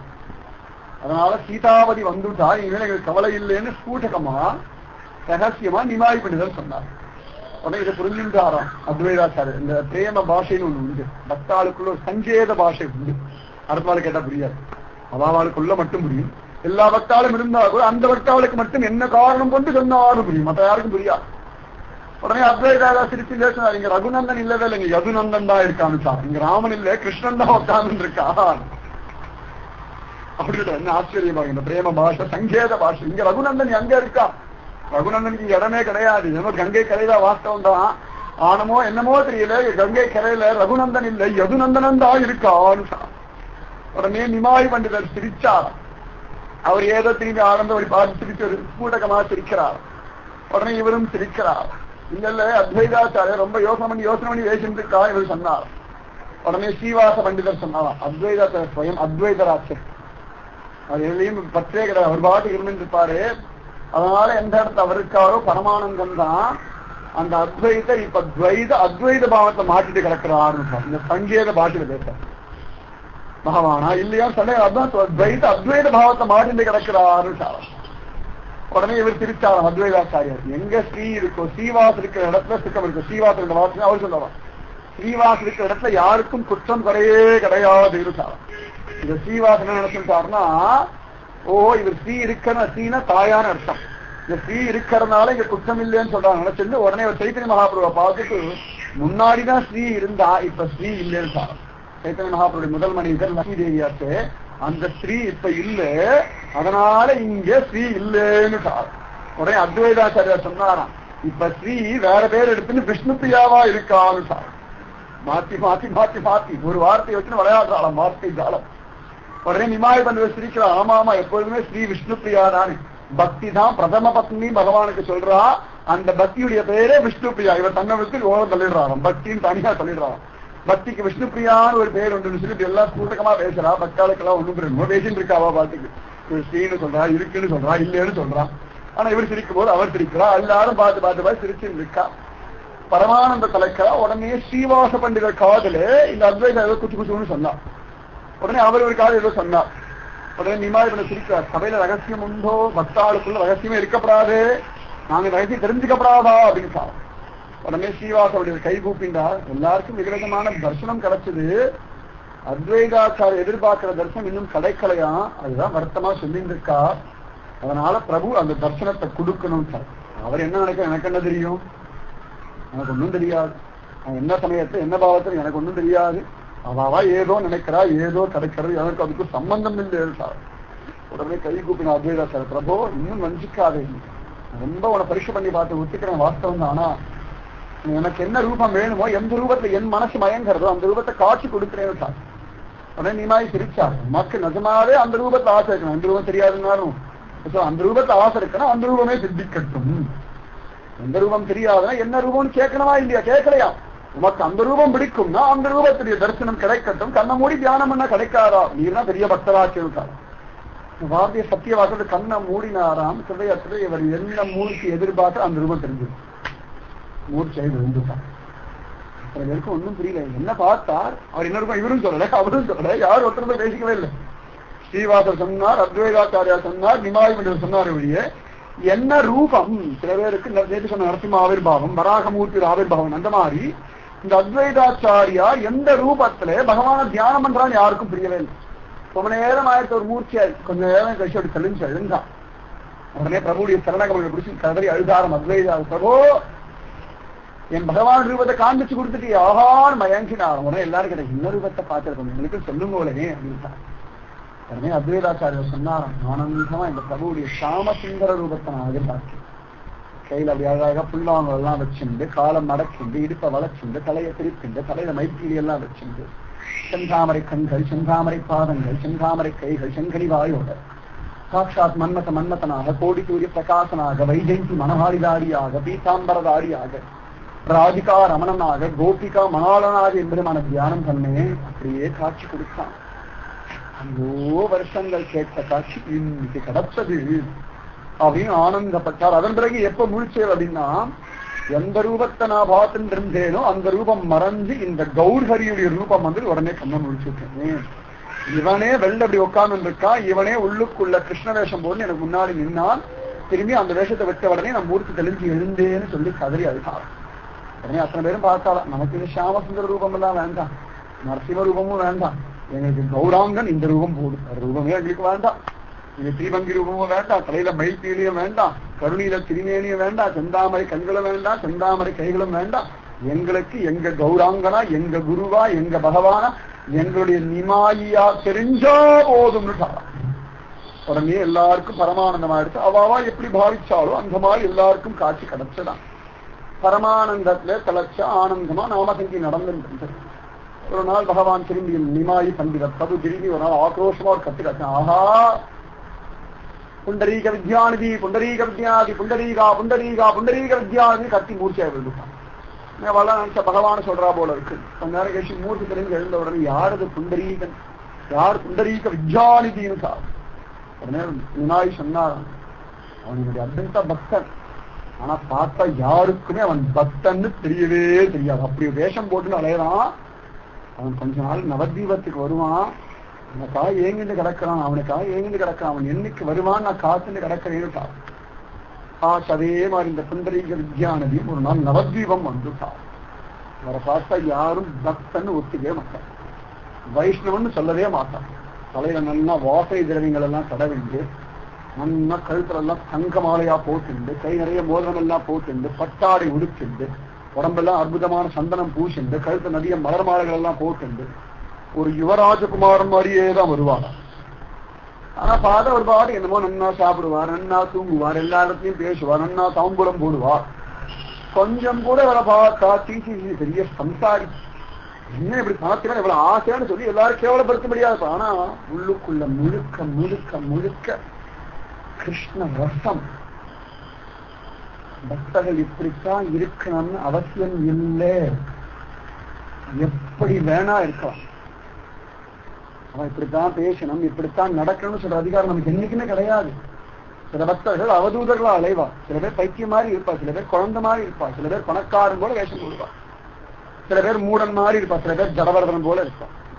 ஆனா இப்படியே இருப்பா. அவ ஹிருதயத்திலே இந்த பக்தி வெள்ளம் நிரம்பி நிரம்பி நிரம்பி நிரம்பி வழிஞ்சுட்டே கிடக்கும். ஆனந்தம் இருக்கு சொல்லி மாறா, பரமானந்தம் பரமானந்தம், மகோபாக்கியம் மகோபாக்கியம். அந்த மாதிரி இந்த புண்டரீக வித்யானதி ஒரு நாள் நவதீபம் வந்துட்டார், ஆனந்தத்துல வந்துட்டார். அவர் பாட்டுக்கு ஒரு ஆற்ற போய் தங்கின்றார். அவருக்கு நவதீபத்திற்கு ஒரு பெரிய மாளிகை போய் தங்கிட்டு இருந்தார். அந்த மாதிரி இந்த விஷயம் முகுந்த தத்தர்னு ஒருத்தர் தெரிஞ்சிருக்கும், நிமாயி பண்டிதருடைய ஒரு பிஷர். அவரும் இந்த புண்டரீக வித்யானதியும் ஒரே ஊர்க்காரனா, பரஸ்பரம் பரிச்சயம் உண்டு. இந்த முகுந்த தத்தருக்கும் இவருடைய பிரேமபாவம் நன்னா தெரியும். அதனால இந்த முகுந்த தத்தர் ஒரு நாள் கதாதரை பார்த்து சொன்னாராம், ஒரு அற்புதமான மகாத்மா வந்திருக்கான் நவதீபத்துக்கு. பகவான் சொன்னாரே அந்த வைஷ்ணவோத்தமர் வந்திருக்கார், போய் பார்க்கலாம் வரியான்ட்டான். இதுக்கு என்ன வந்தா போய் சொன்னா வரேன்ட்டார். சொல்லி விதிச்சு ஓடினா ஆட்டுக்கு போயிட்டா புண்டரீக வித்யானதி ஆடு. போன உடனே கதாதருக்கு தூக்கி வாரி போட்டு, அவருக்கு பிடிக்கவே இல்லை. அவர் ரொம்ப விரக்த, அவர் பாட்டு வேறையான போட்டுப்பார், எங்கேயாவது அலைவார், இதுலயும் ஆட்சியே கிடையாது. அப்படி ஒரு விரக்தியான ஒரு பக்தி அவருடைய. பார்த்தா இந்த புண்டரீக வித்யானதி சகமா சாப்பிட்டு ஒரு கிண்டெல்லாம் வச்சுட்டு ராஜகுமார் மாதிரி ஆனந்தம் அவர் படுத்துட்டு, பக்கத்துல 2 வேலைக்கால ஆனந்தமா அவருக்கு மயில்பீலி விசிறி வீச சகமா அதுல படுத்துட்டு அற்புதமான தாம்பூலத்தை வாங்கி வாழைய போட்டு அப்படி மென்னு ஆனந்தமா ஒரு செல்வந்தன் அப்படி இருப்பாங்க. அப்படி இருக்கா இவரை பார்த்தா வைஷ்ணவன்னு சொல்லிட்டா சாச்சா சாச்சா நினைச்ச கொஞ்சம் மனத்துக்குள்ள வந்து. உடனே கதாதரருக்கு தெரிஞ்சு போயிரு, முகுந்ததப்படி தெரிஞ்சு போய் கதாதர் இப்படி நினைச்சுட்டார். உடனே முகுந்ததத்தர் பார்த்தான், அதடா இவருடைய பாவம் தெரியாது நினைக்கிறாரு, இவருடைய பாவத்தை அவருக்கு புரிய வைக்கணும்னு சொல்லி பக்கத்துல உட்கார்ந்தார். ஆனா அவரும் அதாவது அவருக்கு செய்ய வேண்டிய மரியாதை எல்லாம் பண்ணி உட்காருங்கன்னு சொல்லி திரும்பி அவருடைய படுத்துட்டார். அதே மாதிரி எப்படி படுத்தினா அதே மாதிரி படுத்து நான் சொல்லுங்கோ இவர் யாருன்னா கேட்ட சொன்னார் ஒரு கதாதரர் சிரேஷ்டமான பகவத் பக்தர் உண்மை பார்க்கறதுக்காக வந்துட்டு அப்படியா ரொம்ப சந்தோஷம் உண்மை போல மகானுபாவரை பார்க்கறது என்னுடைய பரம பாக்கியம் சாதாரணமா பேசிட்டு இருக்காரு கதாதருக்கு இருக்க பிடிக்கவே இல்லை எழுது போனா பரவாயில்ல அப்படின்னு நான் சொன்னார் உடனே முகுந்தத்தை பார்த்தாரம் அற்புதமா ஒரு லீல பண்ணார் என்ன லீலன்னு நான் ராதே கிருஷ்ணா கிருஷ்ணா